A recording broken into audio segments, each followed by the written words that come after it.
हाँ जी, तो स्टार्ट करते हैं जी अपनी अज की क्लास। अज आप डिस्कस करांगे 5 year plans. But 5 year plans तो पहला आप देखांगे, हिस्टरी भी पढ़ांगे कि 5 ईयर प्लान्स ने जिहड़े किद्दां बने हैं। ठीक है, 5 ईयर्स प्लान है जिहड़े किद्दां बने हैं, इस तो पहला की सीगा, फिर 5 ईयर प्लान्स जो खत्म हुए हैं तो उस तो बाद की होया। तो बेसिकली ये जिहड़ी क्लास होएगी ये अपनी स्टार्ट होएगी जी प्लानिंग कमीशन तो। आप स्टार्ट करांगे अज प्लानिंग कमीशन तो, थोड़ी स्टोरी है जिहड़ी उन्हें देखांगे। प्लानिंग कमीशन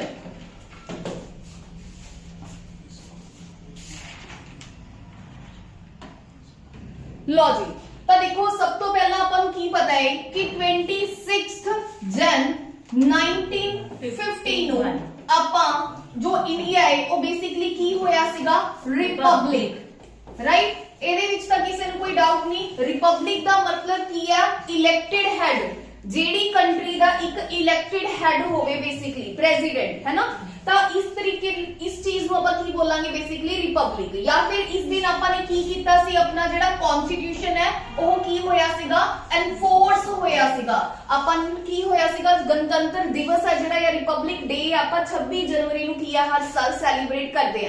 ਹੁਣ ਦੇਖੋ 1947 ਦੇ ਵਿੱਚ ਦੇਸ਼ ਆਜ਼ਾਦ ਹੋਇਆ, 49 ਤੱਕ 26 ਨਵੰਬਰ 1949 ਨੂੰ ਆਪਣਾ ਸੰਵਿਧਾਨ ਬਣ ਕੇ ਕੀ ਹੋ ਗਿਆ ਸੀਗਾ? ਤਿਆਰ ਹੋ ਗਿਆ ਸੀਗਾ। और उस तो बाद 26 जनवरी 1950 ਨੂੰ फाइनली ਆਪਾਂ ਨੇ ਆਪਣਾ ਕਨਸਟੀਟਿਊਸ਼ਨ ਕੀ ਹੈ ਇੰਪਲੀਮੈਂਟ ਕਰ ਦਿੱਤਾ। ਹੁਣ ਉਸ ਤੋਂ ਬਾਅਦ ਕੀ ਸੀਗਾ? ਹੁਣ ਆਪਾਂ ਨੂੰ ਇੱਕ ਪਲੈਨਿੰਗ ਦੇ ਨਾਲ ਚੱਲਣ ਦੀ ਜ਼ਰੂਰਤ ਸੀਗੀ। ਦੇਸ਼ ਨੂੰ ਇੱਕ ਨਵੀਂ, ਇਹ ਕਹ ਲਓ ਕਿ ਨਵੇਂ ਟਰੈਕ ਦੇ ਉੱਪਰ ਹੈ ਜਿਹੜਾ ਲੈ ਕੇ ਜਾਣਾ ਸੀ। ਠੀਕ ਹੈ, ਤਾਂ ਉਹਦੇ ਲਈ ਆਬਵੀਅਸਲੀ ਬਹੁਤ ਸਾਰੀ ਪਲੈਨਿੰਗ ਦੀ ਜ਼ਰੂਰਤ ਸੀਗੀ ਕਿ ਕਿੱਦਾਂ ਕੰਮ ਕਰਨਾ, ਕਿੱਦਾਂ ਨਹੀਂ ਕਰਨਾ। ਤਾਂ ਉਹਦੇ ਲਈ ਪਲੈਨਿੰਗ ਕਮਿਸ਼ਨ ਇੰਟਰੋਡਿਊਸ ਕੀਤਾ ਗਿਆ 15 ਮਾਰਚ ਕਦੋਂ? 1951 ਦੇ ਵਿੱਚ। यही डेट है जिहड़ी तुसी की रखनी है, बेसिकली याद रखनी है। थोड़ा कोई भी एग्जाम है ਉਹਦੇ ਵਿੱਚ ਪੁੱਛ ਸਕਦਾ, डायरेक्ट डेट भी पूछ सकता और ईयर वाइज भी स्टेटमेंट है ਜਿਹੜੀ ਤੁਹਾਨੂੰ ਦੇ ਸਕਦਾ ਕਿ ਜਿਹੜੇ ਪਲੈਨਿੰग ਕਮਿਸ਼ਨ ਹੈ ਉਹ 15 ਮਾਰਚ ਕਦੋਂ? ਸੌਰੀ 15 ਮਾਰਚ 1951 ਨੂੰ ਕੀ ਹੋਇਆ ਆਪਣੇ ਪਾਸ ਸਟਾਰਟ ਹੋਇਆ। ਠੀਕ ਹੈ ਜੀ, ਇੱਕ ਤਾਂ ਇਹ ਚੀਜ਼ ਕੀ ਰੱਖਣੀ ਹੈ ਤੁਸੀਂ ਧਿਆਨ ਦੇ ਵਿੱਚ ਰੱਖਣੀ ਹੈ। ਤਾਂ ਉਸ ਤੋਂ ਬਾਅਦ ਦੇਖੋ 15 ਮਾਰਚ 1951 ਨੂੰ ਪਲੈਨਿੰਗ ਕਮਿਸ਼ਨ ਬਣਿਆ। ਹੁਣ ਪਲਾਨ ਕਰਨ ਦੀ ਜ਼ਰੂਰਤ ਸੀਗੀ, ਪਲੈਨਿੰਗ ਦੇ ਨਾਲ ਚੱਲਣ ਦੀ ਜ਼ਰੂਰਤ ਸੀ। ਤਾਂ ਅੱਗੇ ਇਹਨਾਂ ਨੇ ਫਰਦਰ ਕੀ ਲਾਂਚ ਕੀਤੇ ਆ? 5 ਈਅਰ ਪਲਾਨਸ।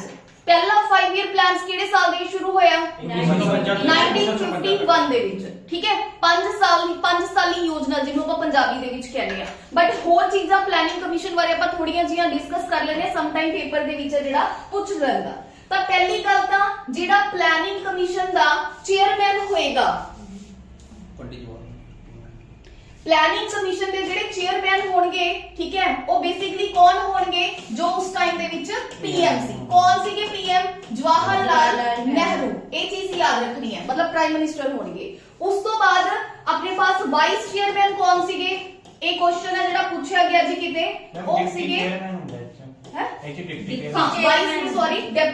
Deputy chairman. ठीक है, डिप्टी चेयरमैन कौन सीगे जी? गुलजारी लाल नंदा। ये इंपॉर्टेंट क्वेश्चन है, इसनु की रखना है तुसी याद है जेड़ा रखना है। मतलब प्लानिंग कमीशन दे चेयरमैन उस टाइम दे जेड़े प्राइम मिनिस्टर सीगे वो कौन सीगे अपने पास?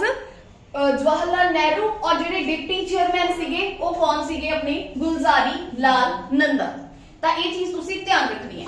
ਤਾਂ ਪਲੈਨਿੰਗ ਕਮਿਸ਼ਨ ਨੇ ਬੇਸਿਕਲੀ ਪਲੈਨਿੰਗ ਦੇ ਨਾਲ ਚੱਲਣਾ ਸੀਗਾ, ਅੱਗੇ ਆਪਣੀ ਇਕਨੋਮੀ ਨੂੰ ਇੱਕ ਸਹੀ ਟਰੈਕ ਦੇ ਉੱਪਰ ਜਾਂ ਦੇਸ਼ ਨੂੰ ਸਹੀ ਟਰੈਕ ਦੇ ਉੱਪਰ ਲੈ ਕੇ ਜਾਣਾ ਸੀ। ਤਾਂ ਇਹਨਾਂ ਨੇ ਕੀ ਸਟਾਰਟ ਕੀਤੇ? 5 ਇਅਰਸ ਪਲਾਨ, 5 ਸਾਲੀ ਜਿਹਨੂੰ ਆਪਾਂ ਯੋਜਨਾ ਜਿਹੜੀ ਬੋਲਦੇ ਆ।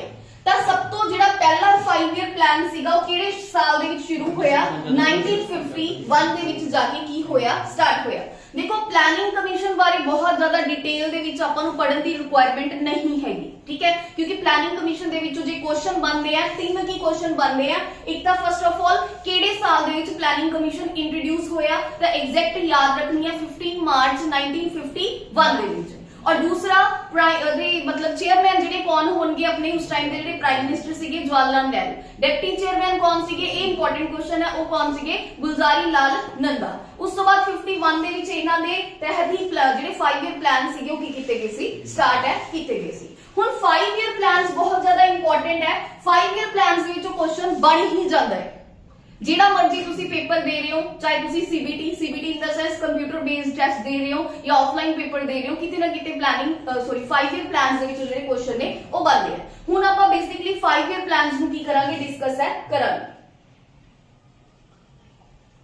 ਲੋ ਜੀ, ਤਾਂ ਇਹ ਨੇ ਜੀ ਆਪਣੇ 5 ਈਅਰ ਪਲਾਨ। ਜਿਹੜਾ ਫਸਟ 5 ਈਅਰ ਪਲਾਨ ਸੀਗਾ ਉਹ ਸਟਾਰਟ ਹੋਇਆ 1951 ਦੇ ਵਿੱਚ, और ਇਹ ਕਦੋਂ ਖਤਮ ਹੋਏ ਹੈ, ਲਾਸਟ 2017 ਦੇ ਵਿੱਚ।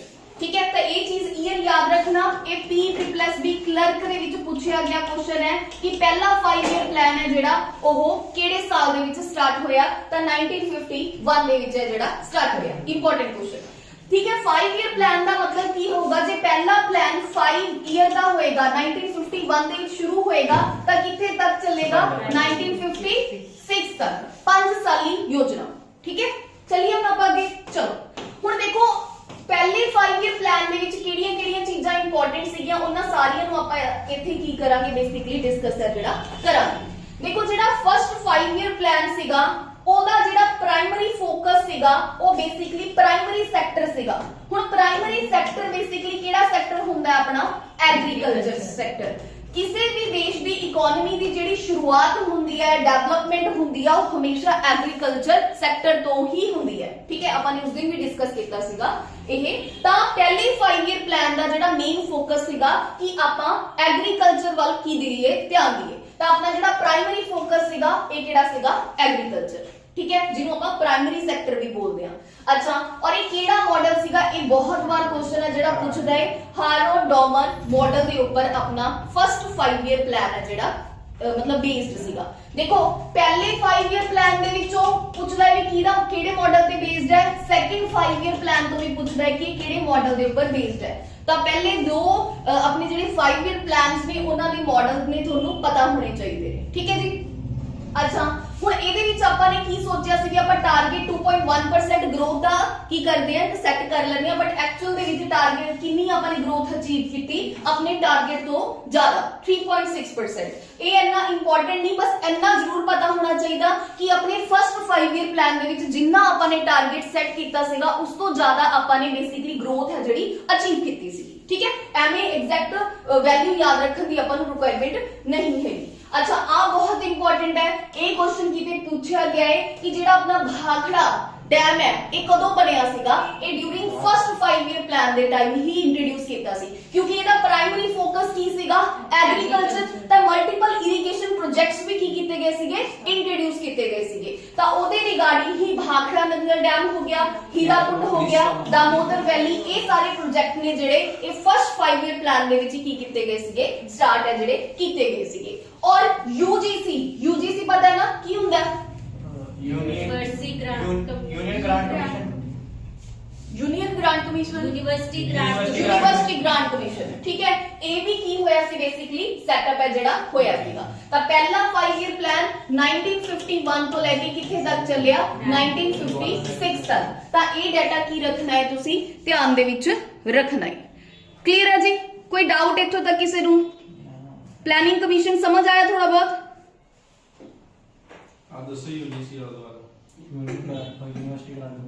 यूजीसी मतलब सेटअप होया सी, यूजीसी शुरू होया सीगा, जिवें आपां कहंदे हैं ना यूजीसी एस्टैब्लिश होया सीगा। ठीक है, ਤਾਂ ਇਹ ਚੀਜ਼ਾਂ ਕੀ ਰੱਖਣੀਆਂ ਨੇ, ਤੁਸੀਂ ਧਿਆਨ 'ਚ ਰੱਖਣੀਆਂ ਨੇ।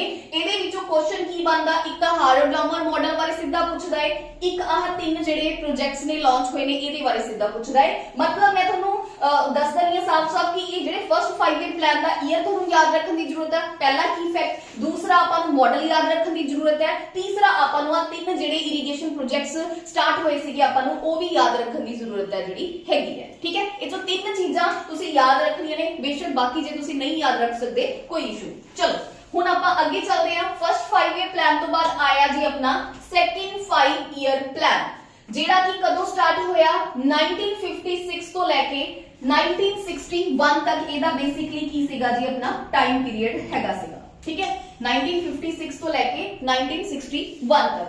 ਤਾਂ ਸੈਕਿੰਡ 5 ਈਅਰ ਪਲਾਨ ਸੀ। ਹੁਣ ਇਹਦਾ ਜਿਹੜਾ ਪ੍ਰਾਇਮਰੀ ਫੋਕਸ ਸੀਗਾ, ਹੁਣ ਦੇਖੋ 5 ਸਾਲ ਦੇ ਵਿੱਚ ਐਗਰੀਕਲਚਰ ਦੇ ਉੱਪਰ ਕਾਫੀ ਫੋਕਸ ਕਰ ਲਿਆ, ਤਾਂ ਜਿਹੜਾ ਇਹਦਾ ਪ੍ਰਾਇਮਰੀ ਫੋਕਸ ਸੀਗਾ ਉਹ ਆਪਣੇ ਬੇਸਿਕਲੀ ਕਿਹੜੇ ਸੈਕਟਰ ਦੇ ਉੱਪਰ ਸੀਗਾ, ਇੰਡਸਟਰੀ, ਜਿਹਨੂੰ ਆਪਾਂ ਕਿਹੜਾ ਸੈਕਟਰ ਬੋਲਦੇ ਆ, ਸੈਕੰਡਰੀ ਸੈਕਟਰ। ਪਤਾ ਨਾ ਤਿੰਨ ਤਰੀਕੇ ਦੇ ਇਕਨੋਮੀ ਚ ਸੈਕਟਰ ਹੁੰਦੇ ਆ, ਇੱਕ ਆਪਣਾ ਪ੍ਰਾਇਮਰੀ ਸੈਕਟਰ ਹੁੰਦਾ ਹੈ, ਇੱਕ ਆਪਣਾ ਸੈਕੰਡਰੀ ਸੈਕਟਰ ਹੁੰਦਾ ਹੈ ਤੇ ਤੀਸਰਾ ਟਰਸ਼ਰੀ ਸੈਕਟਰ ਹੁੰਦਾ ਹੈ। ਇਹ ਸਰਵਿਸਿਜ਼ ਨਾਲ ਰਿਲੇਟਡ ਹੈ, ਇਹ ਇੰਡਸਟਰੀ ਨਾਲ ਰਿਲੇਟਡ ਹੈ ਐਂਡ ਇਹ ਆਪਣਾ ਐਗਰੀਕਲਚਰ ਦੇ ਨਾਲ ਰਿਲੇਟਡ ਹੈ, ਠੀਕ ਹੈ। ਤਾਂ ਇਸ ਸੈਕਿੰਡ 5 ਈਅਰ ਪਲਾਨ ਦਾ ਜਿਹੜਾ ਮੇਨ ਫੋਕਸ ਸੀਗਾ ਉਹ ਕਿਹਦੇ ਉੱਪਰ ਸੀਗਾ, ਇੰਡਸਟਰੀ ਨੂੰ ਡਿਵੈਲਪ ਕਰਨਾ, ਠੀਕ ਹੈ। ਹੁਣ ਟਾਈਮ ਆ ਗਿਆ ਕਿ ਇੰਡਸਟਰੀ ਨੂੰ ਆਪਾਂ ਡਿਵੈਲਪ ਕਰ ਲਈਏ। ਕੋਈ ਵੀ ਨੇਸ਼ਨ ਸਭ ਤੋਂ ਪਹਿਲਾਂ ਐਗਰੀਕਲਚਰ ਨੂੰ ਹੀ ਕਿਉਂ ਅਡਾਪਟ ਕਰਦਾ ਹੈ, ਕਿਉਂਕਿ ਉਹ ਪਹਿਲਾਂ ਇੱਕ ਸੈਲਫ ਸਫੀਸ਼ੀਐਂਟ ਰॉ ਮਟੀਰੀਅਲ ਬਣ ਜਾਂਦਾ ਹੈ, ਠੀਕ ਹੈ। ਉੱਥੇ ਮਤਲਬ ਐਦਾਂ ਇੰਨਾ ਕੁ ਹੋ ਜਾਵੇ, ਉਸ ਤੋਂ ਬਾਅਦ ਉਹ ਕਿਸ ਸਾਈਡ ਮੂਵ ਕਰਨ ਲੱਗ ਜਾਂਦਾ, ਇੰਡਸਟਰੀ ਵਾਲੀ ਸਾਈਡ। ਤਾਂ ਸੈਕਿੰਡ 5 ਈਅਰ ਪਲਾਨ ਦਾ ਆਪਣਾ ਬੇਸਿਕਲੀ ਮੇਨ ਫੋਕਸ ਕਿਹਦਾ ਸੀਗਾ, ਇੰਡਸਟਰੀਲਾਈਜੇਸ਼ਨ ਦਾ, ਠੀਕ ਹੈ ਜੀ। ਅੱਛਾ, ਹੁਣ ਇਹਨੂੰ ਕੀ ਬੋਲਦੇ ਆ, ਕਿਹੜਾ ਮਾਡਲ ਸੀਗਾ, ਪੀਸੀ ਮੈਹਲਨੋਬਿਸ ਮਾਡਲ, प्रशांत चंद्र महलनोबिस मॉडल, या शॉर्ट च हमेशा नहीं आंदा हुंदा पीसी महलनोबिस, ठीक है। ते ये चीज की रखनी है, तुसी ध्यान दे विच रखनी है कि ये किहड़े मॉडल दे ऊपर बेस्ड सीगा, पीसी महलनोबिस दे ऊपर। अच्छा, हुण इहदे विच आह क्वेश्चन बहुत है, ये लास्ट टाइम पीसीएस दा जेहड़ा पेपर होया सीगा ओदे विच भी ये क्वेश्चन ने जेहड़े पूछे गए सीगे इस फैक्ट दे ऊपर, ठीक है। एग्जैक्ट मेरे ध्यान दे विच नहीं, पर इहदे नाल रिलेटेड कुछ पूछया सीगा।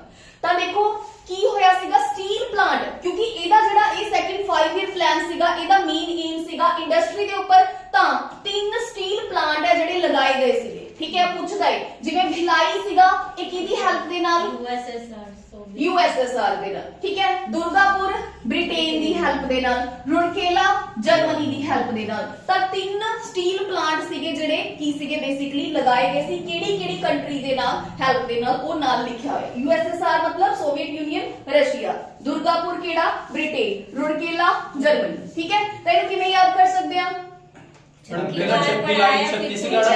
रशिया का हो गया, दुर्गापुर वेस्ट बंगाल हो गया, और किला वो हो गया उड़ीसा में। ये छत्तीसगढ़ च है, ये अपना वेस्ट बंगाल च है, ये ओडिशा च है, ठीक है। अच्छा, हुण इहनूं किवें याद रखांगे, मैम छत्तीसगढ़ पढ़ाया फिर भूल गया। दुर्गापुर में सीगा ना, वो जो दुर्गा माता के नाम से, काली माता दा मंदिर, इहनूं किवें एसोसिएट करो, गोरे। अच्छा, और रुड़केला, चलो देख लो फिर एक बार देख लो कि ਇਹਨੂੰ ਆਪਾਂ ਯਾਦ ਕਰਾਂਗੇ। ਦੇਖੋ ਜਿਹੜਾ ਭਿਲਾਈ ਹੈ ਇਹ ਰਸ਼ੀਆ ਦੀ ਹੈਲਪ ਦੇ ਨਾਲ ਕੀ ਕੀਤਾ ਸੀਗਾ, ਬਣਿਆ ਸੀਗਾ। ਤਾਂ 36 ਵਾਰ ਕੀ ਕੀਤਾ ਜੀ ਆਪਾਂ ਨੇ, ਰਿਵਾਈਜ਼ ਕੀਤਾ, ਐ ਕਹ ਲਓ 36 ਵਾਰ ਆਪਾਂ ਨੇ ਰਿਵਾਈਜ਼ ਕੀਤਾ, ਫਿਰ ਵੀ ਆਪਾਂ ਭੁੱਲ ਗਏ। ਤਾਂ ਭਿਲਾਈ, ਛੱਤੀਸਗढ़, ਰਸ਼ੀਆ, ठीक है, क्लियर है। 36 ਵਾਰ ਆਪਾਂ ਨੇ ਰਿਵਾਈਜ਼ ਕੀਤਾ, ਫਿਰ ਵੀ ਆਪਾਂ ਭੁੱਲ ਗਏ। ਤਾਂ ਜਿਹੜਾ ਭਿਲਾਈ ਹੈ ਉਹ ਆਪਾਂ ਨੇ ਰਸ਼ੀਆ ਦੀ ਹੈਲਪ ਦੇ ਨਾਲ ਕਿੱਥੇ ਡਿਵੈਲਪ ਕੀਤਾ ਸੀਗਾ, ਛੱਤੀਸਗੜ੍ਹ ਦੇ ਵਿੱਚ। ਅੱਛਾ, ਦੁਰਗਾਪੁਰ, ਵੈਸੇ ਦੁਰਗਾ ਪੂਜਾ ਵੈਸਟ ਬੰਗਾਲ ਦੀ ਵੈਸੇ ਹੀ ਆਲ ਓਵਰ ਇੰਡੀਆ ਬਹੁਤ ਫੇਮਸ ਹੈ, ਠੀਕ ਹੈ। ਤਾਂ ਇਹ ਤਾਂ ਨਹੀਂ ਭੁੱਲੋਗੇ ਤੁਸੀਂ ਕਿ ਵੈਸਟ ਬੰਗਾਲ ਹੈ। ਬਸ ਇਹ ਚੀਜ਼ ਯਾਦ ਰੱਖਣਾ, ਦੁਰਗਾ ਪੂਜਾ ਮਤਲਬ ਕਾਲੀ ਮਾਤਾ ਦੀ ਪੂਜਾ, ਬ੍ਰਿਟੇਨ ਮਤਲਬ ਜਿਨ੍ਹਾਂ ਨੂੰ ਆਪਾਂ ਕੀ ਬੋਲਦੇ ਆ, ਗੋਰੇ, ਠੀਕ ਹੈ। ਤਾਂ ਕਾਲਾ ਗੋਰਾ, ਐਦਾਂ ਕਰਕੇ ਤੁਸੀਂ ਯਾਦ ਰੱਖ ਸਕਦੇ ਹੋ ਕਿ ਦੁਰਗਾਪੁਰ ਵੈਸਟ ਬੰਗਾਲ ਔਰ ਕਿਹਦੀ ਹੈਲਪ ਦੇ ਨਾਲ ਐਸਟੈਬਲਿਸ਼ ਕੀਤਾ ਸੀਗਾ, ਬ੍ਰਿਟੇਨ ਦੀ ਹੈਲਪ ਦੇ ਨਾਲ ਇਹ ਐਸਟੈਬਲਿਸ਼ ਜਿਹੜਾ ਕੀਤਾ ਸੀ। रुड़केला, रुड़केला मतलब देखो ये ओडिशा दे विच है, जर्म्स, जर्मनी सॉरी। तो देखो जर्मनी तो ਆਪਾਂ ਕੀ ਬਣਾ ਲੈਨੇ ਆ, जर्म्स। रुड़केला तो केला, मतलब केले ਦੇ ਵਿੱਚ ਬਹੁਤ ਸਾਰੇ ਕੀ ਸੀਗੇ, जर्म्स ਸੀਗੇ। ਫਿਰ ओडिशा ਨੂੰ ਕਿਵੇਂ ਐਸੋਸੀਏਟ ਕਰੋਗੇ ਨਾਲ, ਮੈਡਮ ਜਿਹੜਾ ਹਾਕੀ ਦਾ ਯਾਨੀ ਕਿ ਵਰਲਡ ਦਾ ਸਭ ਤੋਂ ਵੱਡਾ ਗਰਾਊਂਡ ਬਣਿਆ ਨਾ ਆਪਣਾ ਉੜੀਸਾ ਦੇ ਵਿੱਚ, ਬਿਰਸਾ ਮੁੰਡਾ ਸਟੇਡੀਅਮ, ਇੱਥੇ ਰੌਰਕੇਲਾ ਦੇ ਵਿੱਚ, ਕਿਉਂਕਿ ਇੱਥੇ ਵਰਲਡ ਕੱਪ ਵੀ ਹੋਇਆ ਆਪਣਾ ਹਾਕੀ ਵਰਲਡ ਕੱਪ। ਅੱਛਾ, ਹਾਂਜੀ ਹਾਂਜੀ, ਰੌਰਕੇਲਾ ਚ ਹੋਇਆ। ਇਹਨੂੰ ਇਹਦੇ ਨਾਲ ਕਿਵੇਂ ਜੋੜਾਂਗੇ ਆਪਾਂ, ਇਹੀ ਮੈਮ ਇਹਦੇ ਵਿੱਚ ਚੱਲਣਾ ਆਪਣਾ ਜਿਵੇਂ ਕਿ ਹਾਂਜੀ ਐਦਾਂ ਦੇਖ ਸਕਦੇ ਹੋ। ਬਿਰਸਾ ਮੁੰਡਾ ਜਿਹੜਾ ਸਭ ਤੋਂ ਵੱਡਾ ਸਟੇਡੀਅਮ ਉਹ ਇੱਥੇ ਬਣਿਆ ओडिशा रुड़केला ਦੇ ਹਾਕੀ ਦਾ, ਠੀਕ ਹੈ, ਹਾਕੀ ਦਾ, ठीक है जी। ਤਾਂ ਕਰਕੇ ਐਦਾਂ ਕਰਕੇ ਵੀ ਤੁਸੀਂ ਯਾਦ ਕਰ ਸਕਦੇ ਹੋ, रुड़केला, ओडिशा और केला मतलब केले ਦੇ ਵਿੱਚ ਕੀ ਸੀਗੇ, जर्म्स, क्लियर। ਤਾਂ रुड़केला ਆਪਾਂ ਨੇ ਜਰਮਨੀ ਦੀ ਹੈਲਪ ਦੇ ਨਾਲ ਬਣਾਇਆ, ਕਿੱਥੇ ਹੈ, ओडिशा ਦੇ ਵਿੱਚ। ਭਿਲਾਈ ਆਪਾਂ ਨੇ ਰਸ਼ੀਆ ਦੀ ਹੈਲਪ ਦੇ ਨਾਲ ਬਣਾਇਆ ਤੇ ਹੈਗਾ ਕਿੱਥੇ ਹੈ ਇਹ, ਛੱਤੀਸਗੜ੍ਹ ਦੇ ਵਿੱਚ। ਦੁਰਗਾਪੁਰ ਆਬਵੀਅਸਲੀ ਪਤਾ ਹੈ ਵੈਸਟ ਬੰਗਾਲ ਔਰ ਕਿਹਦੀ ਹੈਲਪ ਦੇ ਨਾਲ, ਬ੍ਰਿਟੇਨ ਦੀ ਹੈਲਪ ਦੇ ਨਾਲ। ਇਹ ਤਿੰਨ ਜਿਹੜੇ ਸਟੀਲ ਪਲਾਂਟ ਸੀਗੇ ਉਹ ਇੰਟਰੋਡਿਊਸ ਹੋਏ ਨੇ ਸੈਕਿੰਡ ਦੇ ਵਿੱਚ। ਟਾਰਗੇਟ ਸੀਗਾ ਇਹਦਾ 4.5, ਠੀਕ ਹੈ, ਪਰ ਥੋੜਾ ਜਿਹਾ ਘੱਟ ਅਚੀਵ ਹੋਇਆ, मतलब ਨੀਅਰ ਬਾਈ ਰਿਹਾ, ਪਰ ਇਹਨੂੰ ਆਪਾਂ ਨੂੰ ਫੈਕਟਸ ਨੂੰ ਯਾਦ ਰੱਖਣ ਦੀ ਜ਼ਰੂਰਤ ਨਹੀਂ ਹੈਗੀ। ਤਾਂ ਸੈਕਿੰਡ ਜਿਹੜਾ 5 ਈਅਰ ਪਲਾਨ ਹੈ ਉਹਦੇ ਵਿੱਚੋਂ ਤੁਸੀਂ ਸਿਰਫ ਇੱਕ ਆਹ ਵਾਲਾ ਪੁਆਇੰਟ ਸੈਕਿੰਡ ਔਰ ਇੱਕ ਆਹ ਵਾਲਾ ਥਰਡ ਪੁਆਇੰਟ ਇਹਨਾਂ ਦੋਨਾਂ ਨੂੰ ਹੀ ਯਾਦ ਰੱਖਣਾ ਹੈ। ਇਸ ਤੋਂ ਬਿਨਾ ਤੁਹਾਨੂੰ ਕੁਝ ਵੀ ਯਾਦ ਰੱਖਣ ਦੀ ਰਿਕੁਆਇਰਮੈਂਟ ਹੈ ਜਿਹੜੀ ਨਹੀਂ ਹੈਗੀ। ਠੀਕ ਹੈ 56 ਤੋਂ ਲੈ ਕੇ 61 ਬਸ ਇਹ ਐਦਾਂ ਹੈ ਕਿ ਥੋੜੀ ਜੀ ਅੰਡਰਸਟੈਂਡਿੰਗ ਹੋਣੀ ਚਾਹੀਦੀ ਹੈ। ठीक है ਇਹ ਫੈਕਟਸ ਇੱਕ ਵਾਰ ਅਗਰ ਗੋ ਥਰੂ ਹੋਣਗੇ ਤਾਂ ਅਗਰ ਉਹ ਕੋਈ ਟਵਿਸਟ ਕਰਕੇ ਵੀ ਸਟੇਟਮੈਂਟ ਪਾਉਂਦਾ ਹੈ ਤਾਂ ਤੁਸੀਂ ਇਹਨੂੰ ਕੀ ਕਰ ਲੋਗੇ ਈਜ਼ੀਲੀ ਟੈਕਲ ਕਰ ਲੋਗੇ। ਚਲੋ ਉਸ ਤੋਂ ਬਾਅਦ ਨੈਕਸਟ ਚੱਲਦੇ ਹਾਂ ਜੀ ਆਪਾਂ। ਫਿਰ ਆਪਣਾ ਆ ਗਿਆ ਥਰਡ 5 ਈਅਰ ਪਲਾਨ। देखो थर्ड 5 ईयर प्लान ਨੂੰ ਵੀ ਇੱਕ ਮਾਡਲ ਦਾ ਨਾਮ ਹੈ ਜਿਹੜਾ ਦਿੱਤਾ ਗਿਆ, ਇਹਨੂੰ ਕਹਿੰਦੇ ਨੇ ਜੌਨ ਸੈਂਡੀ ਜਾਂ ਸੁਖਮੇ ਚੱਕਰਵਰਤੀ ਮਾਡਲ। ਠੀਕ ਹੈ ਥੋੜਾ ਧਿਆਨ ਚ ਰੱਖ ਲਿਓ, ਇੰਨਾ ਜ਼ਿਆਦਾ ਇੰਪੋਰਟੈਂਟ ਨਹੀਂ ਬਟ ਸਮ ਟਾਈਮ ਪੁੱਛ ਵੀ ਸਕਦਾ। ਜੇ ਪੜਿਆ ਹੋਵੇਗਾ ਵੀ ਦੋ ਤਾਂ ਉਹਦੇ ਨਾਲ ਐਸੋਸੀਏਟ ਨੇ, ਚੱਕਰਵਰਤੀ ਵਾਲਾ ਜਿਹੜਾ ਥਰਡ ਪਲਾਨ ਦੇ ਨਾਲ ਆਪਣਾ ਕੀ ਹੈ ਐਸੋਸੀਏਟ ਹੈ। अच्छा ਹੁਣ ਇਹ ਜਿਹੜਾ ਥਰਡ 5 ਈਅਰ ਪਲਾਨ ਸੀਗਾ ਇਹ ਇੰਨਾ ਸਕਸੈਸਫੁਲ ਨਹੀਂ ਰਿਹਾ ਕਿਉਂਕਿ 1962 ਦੇ ਵਿੱਚ ਇੰਡੀਆ ਤੇ ਕਿਹਦੀ ਵਾਰ ਹੋਈ ਹੈ, ਚਾਈਨਾ ਦੀ ਵਾਰ ਹੋਈ ਹੈ। ਠੀਕ ਹੈ ਜਿਹਨੂੰ ਸੀਨੋ ਵਾਰ, ਹਾਂਜੀ ਬਿਲਕੁਲ ਸੀਨੋ ਵਾਰ ਵੀ ਆਪਾਂ ਕਹਿ ਦਿੰਦੇ ਆ, ਜਿਹਦੇ ਕਰਕੇ ਹਿਊਜ ਇਕਨੋਮਿਕ ਲਾਸ ਹੈ ਜਿਹੜਾ ਹੋਇਆ। ਜ਼ਿਆਦਾ ਧਿਆਨ ਡਿਫੈਂਸ ਵੱਲ ਹੋ ਗਿਆ ਰਾਈਟ। ਜਿਹੜੀ ਇੰਡੀਅਨ ਇਕਨੋਮੀ ਆਪਣੇ ਵੈਲਫੇਅਰ ਪ੍ਰੋਜੈਕਟ ਲਗਾ ਰਹੇ ਸੀਗੇ, ਬਹੁਤ ਸਾਰੀਆਂ ਚੀਜ਼ਾਂ ਕਰ ਰਹੇ ਸੀ, ਉਹਨਾਂ ਤੋਂ ਸਾਰਾ ਧਿਆਨ ਹਟ ਗਿਆ ਸੀਗਾ। ਤਾਂ ਬੇਸਿਕਲੀ ਕੀ ਹੋਇਆ ਸੀਗਾ, ਇਹ ਜਿਹੜਾ ਥਰਡ 5 ਈਅਰ ਪਲਾਨ ਸੀਗਾ ਉਹ ਬੇਸਿਕਲੀ ਕੀ ਰਿਹਾ, फेल हो गया। मतलब ये नहीं काम किया क्योंकि की सीगी वॉर करके। तो देखो 5.6 दी अपन ने टारगेट रखा सीगा और अपन ने ग्रोथ कितने दी अचीव की थी 2.4% दी। तो देखो फर्स्ट प्लान अपना बहुत अच्छा सीगा, जिन्नी अपन ने टारगेट सेट किया उस तो ज्यादा अपनी ग्रोथ हुई। सेकंड 5 ईयर प्लान दे विच अपन नियर बाय रहे बट थर्ड 5 ईयर प्लान दे विच बेसिकली की हो गया ऑलमोस्ट की सी फेलियर सीगा। क्लियर है, समझ आ रहा है क्यों प्रति जा रहा है नहीं हो। ठीक है चलो हुन ਆਪਾਂ थर्ड 5 ईयर प्लान पढ़ लिया। हुन देखो थर्ड 5 ईयर प्लान तो बाद की आए एनुअल प्लान्स, क्योंकि ਜਿਹੜਾ तीसरा 5 ईयर प्लान ਸੀਗਾ ਤਾਂ ਫੇਲ ਹੋ ਗਿਆ ਸੀਗਾ ਸੀਨੋ ਵਾਰ ਕਰਕੇ। ਤਾਂ ਕੀ ਹੋਇਆ, ਗਵਰਨਮੈਂਟ ਨੂੰ ਕੀ ਮਤਲਬ ਫੀਲ ਹੋਇਆ ਕਿ ਹੌਲੀਡੇਜ਼ ਨੂੰ ਪਲਾਨ ਕੀਤਾ ਜਾਣਾ ਚਾਹੀਦਾ, ਵੀ ਆਪਾਂ ਨੂੰ ਥੋੜਾ ਬ੍ਰੇਕ ਲੈਣਾ ਚਾਹੀਦਾ। 5-5 ਸਾਲ ਦੀ ਯੋਜਨਾ ਦੇ ਉੱਪਰ ਆਪਾਂ ਨਹੀਂ ਟਿਕ ਪਾਵਾਂਗੇ ਤਾਂ ਉਹਨਾਂ ਨੇ ਕੀ ਇੰਟਰੋਡਿਊਸ ਕੀਤੇ ਐਨੂਅਲ ਪਲਾਨਸ। ਤਾਂ मतलब पहले 3 5 ईयर प्लान आएंगे, उस तो बाद 66 तो लेके 69 तक उन्होंने की कीते 3 एनुअल प्लान है जेडे इंट्रोड्यूस कीते। ठीक है बस इतना ही याद रखना कि पहला 3 5 ईयर प्लान आए, फिर की होए 3 एनुअल प्लान आए 66 तो लेके 69 तक। तो 66 तो स्टार्ट हो गया, 67 तो 68 हो गया, 68 तो अपने पास 69 हो गया। तो ये बेसिकली 3 की ने अपने 5 ईयर प्लान है। ठीक है जी क्लियर है, सॉरी 5 ईयर नहीं एनुअल प्लान है। चलिए अगे तो याद रखना, देखो जेड़ा अपना लास्ट प्लान सीगा थर्ड 5 ईयर प्लान तेरे ਉਹਦੇ ਵਿੱਚ ਖਤਮ ਹੋਇਆ 66 ਤੋਂ ਲੈ ਕੇ 69 तक अपना की है एनुअल प्लान है। ये याद रखना है तुसी, ठीक है एनुअल प्लान है ये चीज ध्यान रखना। हुन देखो 3 साल ਦਾ ਆਲਮੋਸਟ ਬ੍ਰੇਕ ਲੈ ਲਿਆ। हुन ਅੱਗੇ ਕੀ ਹੋਇਆ, ਫਿਰ फोर्थ 5 ईयर प्लान है ਜਿਹੜਾ ਇੰਟਰੋਡਿਊਸ ਹੋਇਆ। फोर्थ 5 ईयर प्लान है 69 ਦੇ ਵਿੱਚ ਸਟਾਰਟ ਕੀਤਾ ਗਿਆ 5 ईयर प्लान है और 74 ਦੇ ਵਿੱਚ ਬੇਸਿਕਲੀ ਤੱਕ ਇਹਦਾ ਟੈਨਿਓਰ ਸੀਗਾ। ਹੁਣ ਇਹਦੇ ਵਿੱਚ ਕੀ ਕੀਤਾ ਗਿਆ, ਸਭ ਤੋਂ ਇੰਪੋਰਟੈਂਟ ਚੀਜ਼ ਆਪਾਂ ਨੇ ਉਦੋਂ ਵੀ ਡਿਸਕਸ ਕੀਤੀ ਸੀ, ਇੰਡੀਆ ਆਫਟਰ ਇੰਡੀਪੈਂਡੈਂਸ ਦੇ ਵਿੱਚ ਕੀ ਹੋਇਆ ਸੀਗਾ, ਨੈਸ਼ਨਲਾਈਜ਼ ਆਫ ਬੈਂਕਸ। 14 ਬੈਂਕ ਨੂੰ ਕੀ ਕੀਤਾ ਸੀਗਾ, ਨੈਸ਼ਨਲਾਈਜ਼ ਕਰ ਦਿੱਤਾ ਸੀਗਾ। ਠੀਕ ਹੈ ਉਹਨਾਂ 14 ਦੇ ਵਿੱਚੋਂ ਕੀ SBI ਸੀਗਾ, ਨਹੀਂ SBI ਨਹੀਂ ਸੀਗਾ। SBI ਨੂੰ ਪਹਿਲਾਂ ਹੀ ਪਬਲਿਕ ਸੈਕਟਰ ਬੈਂਕ ਹੈ ਜਿਹੜਾ ਡਿਕਲੇਅਰ ਕਰਤਾ ਸੀਗਾ। ਕਦੋਂ ਕਿਹੜੇ ਸਾਲ ਚ ਦੱਸੋ, 1955। ਵੈਰੀ ਗੁੱਡ 1955 ਦੇ ਵਿੱਚ ਕੀ ਕੀਤਾ ਸੀਗਾ, SBI ਨੂੰ ਪਬਲਿਕ ਸੈਕਟਰ ਬੈਂਕ ਹੈ ਜਿਹੜਾ ਇੰਪੀਰੀਅਲ ਬੈਂਕ ਤੋਂ ਆਪਾਂ ਨੇ ਪੜਿਆ ਸੀ ਨਾ, ਇੰਪੀਰੀਅਲ ਬੈਂਕ ਤੋਂ ਕੀ ਨਾਮ ਕੱਟਦਾ ਸੀਗਾ, ਸਟੇਟ ਬੈਂਕ ਆਫ ਇੰਡੀਆ। ਕਿਹੜੇ ਸਾਲ ਦੇ ਵਿੱਚ 1955 ਦੇ ਵਿੱਚ 1921 ਵਿੱਚ ਮਰਜਰ ਹੋਇਆ। ਉਹ ਤਿੰਨ ਬੈਂਕ ਦਾ ਮਰਜਰ ਹੋ ਕੇ ਇੰਪੀਰੀਅਲ ਬੈਂਕ ਬਣਿਆ। ਫਿਰ ਇੰਪੀਰੀਅਲ ਬੈਂਕ ਨੂੰ ਰੀਨੇਮ ਕਰਤਾ 1955 ਦੇ ਵਿੱਚ ਕੀ ਆਪਣੇ ਪਾਸ SBI state bank of India ਪਹਿਲਾ ਪਬਲਿਕ ਸੈਕਟਰ ਬੈਂਕ ਸੀਗਾ ਇੰਡੀਆ ਦਾ। और 14 ਜਿਹੜੇ ਬੈਂਕ ਨੈਸ਼ਨਲਾਈਜ਼ ਕੀਤੇ ਸੀਗੇ ਉਹਦੇ ਵਿੱਚ SBI ਨਹੀਂ ਆਂਦਾ ਸੀ ਕਿਉਂਕਿ ਇਹਨੂੰ ਪਹਿਲਾਂ ਹੀ 55 ਦੇ ਵਿੱਚ ਹੀ ਨੈਸ਼ਨਲਾਈਜ਼ ਕਰ ਦਿੱਤਾ ਗਿਆ ਸੀ। ਪਬਲਿਕ ਸੈਕਟਰ ਬੈਂਕ ਮਤਲਬ ਨੈਸ਼ਨਲਾਈਜ਼ ਦਾ ਮਤਲਬ ਸਰਕਾਰੀ ਬੈਂਕ ਬਣਾ ਦਿੱਤੇ ਗਏ। ਤਾਂ 14 ਸਰਕਾਰੀ ਬੈਂਕ ਨੂੰ ਕੀ ਕੀਤਾ ਗਿਆ, ਇੰਟਰੋਡਿਊਸ ਕੀਤਾ ਗਿਆ ਤਾਂ ਕਿ ਕਿਉਂਕਿ ਇਹ ਕਰਨ ਦੀ ਅਸੀਂ ਜ਼ਰੂਰਤ ਕਿਉਂ ਹੋਈ, ਕੋਈ ਦੱਸ ਸਕਦਾ ਕਿ ਜਿਹੜੇ 14 ਬੈਂਕ ਨੇ ਉਹਨਾਂ ਨੂੰ ਪਬਲਿਕ ਸੈਕਟਰ ਬੈਂਕ ਕਿਉਂ ਬਣਾਇਆ ਗਿਆ? ਹਾਂਜੀ ਕੋਈ ਦੱਸ ਸਕਦਾ?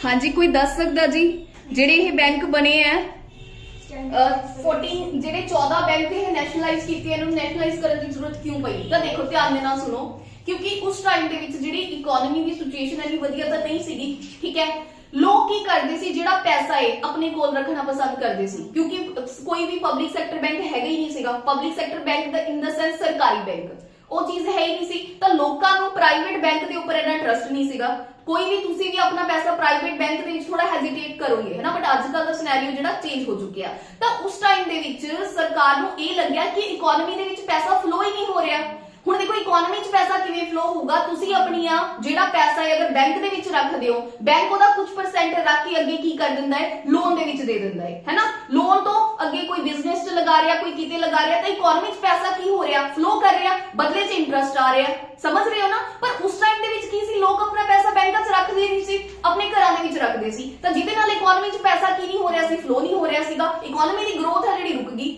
ਤਾਂ ਸਰਕਾਰ ਨੇ ਉਸ ਟਾਈਮ ਦੇ ਵਿੱਚ ਇਹ ਇਨੀਸ਼ੀਏਟਿਵ ਲਿਆ ਸੀਗਾ ਕਿ ਆਪਾਂ ਨੂੰ ਜਿਹੜੇ ਬੈਂਕਸ ਨੇ ਉਹਨਾਂ ਨੂੰ ਕੀ ਕਰ ਦੋ ਸਰਕਾਰੀ ਬੈਂਕ ਕਰ ਦੋ ਤਾਂ ਕਿ ਲੋਕਾਂ ਦਾ ਟਰਸਟ ਬਣੇ ਔਰ ਲੋਕ ਆਪਣਾ ਪੈਸਾ ਕਿਹਦੇ ਵਿੱਚ ਆ ਕੇ ਰੱਖਣ ਬੈਂਕਾਂ ਦੇ ਵਿੱਚ ਆ ਕੇ ਰੱਖਣ ਤਾਂ ਇੰਦਰਾ ਗਾਂਧੀ ਸਰਕਾਰ ਸੀਗੀ ਉਸ ਟਾਈਮ ਦੇ ਵਿੱਚ ਤਾਂ ਉਹਨਾਂ ਨੇ 14 ਬੈਂਕ ਨੂੰ ਬੇਸਿਕਲੀ ਕੀ ਕੀਤਾ ਸੀਗਾ ਸਰਕਾਰੀ ਬੈਂਕ ਹੈ ਜਿਹੜਾ 1969 ਦੇ ਵਿੱਚ ਡਿਕਲੇਅਰ ਕੀਤੇ ਸੀਗੇ ਠੀਕ ਹੈ ਉਹਦੇ ਵਿੱਚੋਂ ਸਟੇਟ ਬੈਂਕ ਆਫ ਇੰਡੀਆ ਨਹੀਂ ਸੀ ਕਿਉਂਕਿ ਉਹ ਆਲਰੇਡੀ 55 ਦੇ ਵਿੱਚ ਇਹਨਾਂ ਨੇ ਪਬਲਿਕ ਸੈਕਟਰ ਬੈਂਕ ਹੈ ਜਿਹੜਾ ਡਿਕਲੇਅਰ ਹੈ ਜਿਹੜਾ ਕਰਤਾ ਸੀਗਾ ਠੀਕ ਹੈ अच्छा उस तो बाद अपने पास आ गया ग्रीन रेवोल्यूशन ठीक है ग्रीन रेवोल्यूशन हुण देखो ग्रीन रेवोल्यूशन केड़े साल दे विच इंट्रोड्यूस होया 1960 दे विच फिर ਆਪਾਂ ਇੱਥੇ ਕਿਉਂ 69 ਦੇ ਵਿੱਚ ਉਹ ਕੀਤਾ ਹੈ ਕਿਉਂਕਿ ਦੇਖੋ ਨਾ 60 ਨਹੀਂ 65 ਹੈ ਆਈ ਥਿੰਕ ਇੰਡੀਆ ਦੇ ਵਿੱਚ ਤਾਂ 66 ਦੇ ਵਿੱਚ ਵੀ ਸਟਾਰਟ ਹੋਇਆ ਸੀ ਰੈਗੂਲੇਟ ਕੀਤਾ ਗਿਆ ਸੀਗਾ ਰੈਗੂਲੇਟ 66 ਦੇ ਵਿੱਚ ਤਾਂ ਦੇਖੋ ਬੇਸਿਕਲੀ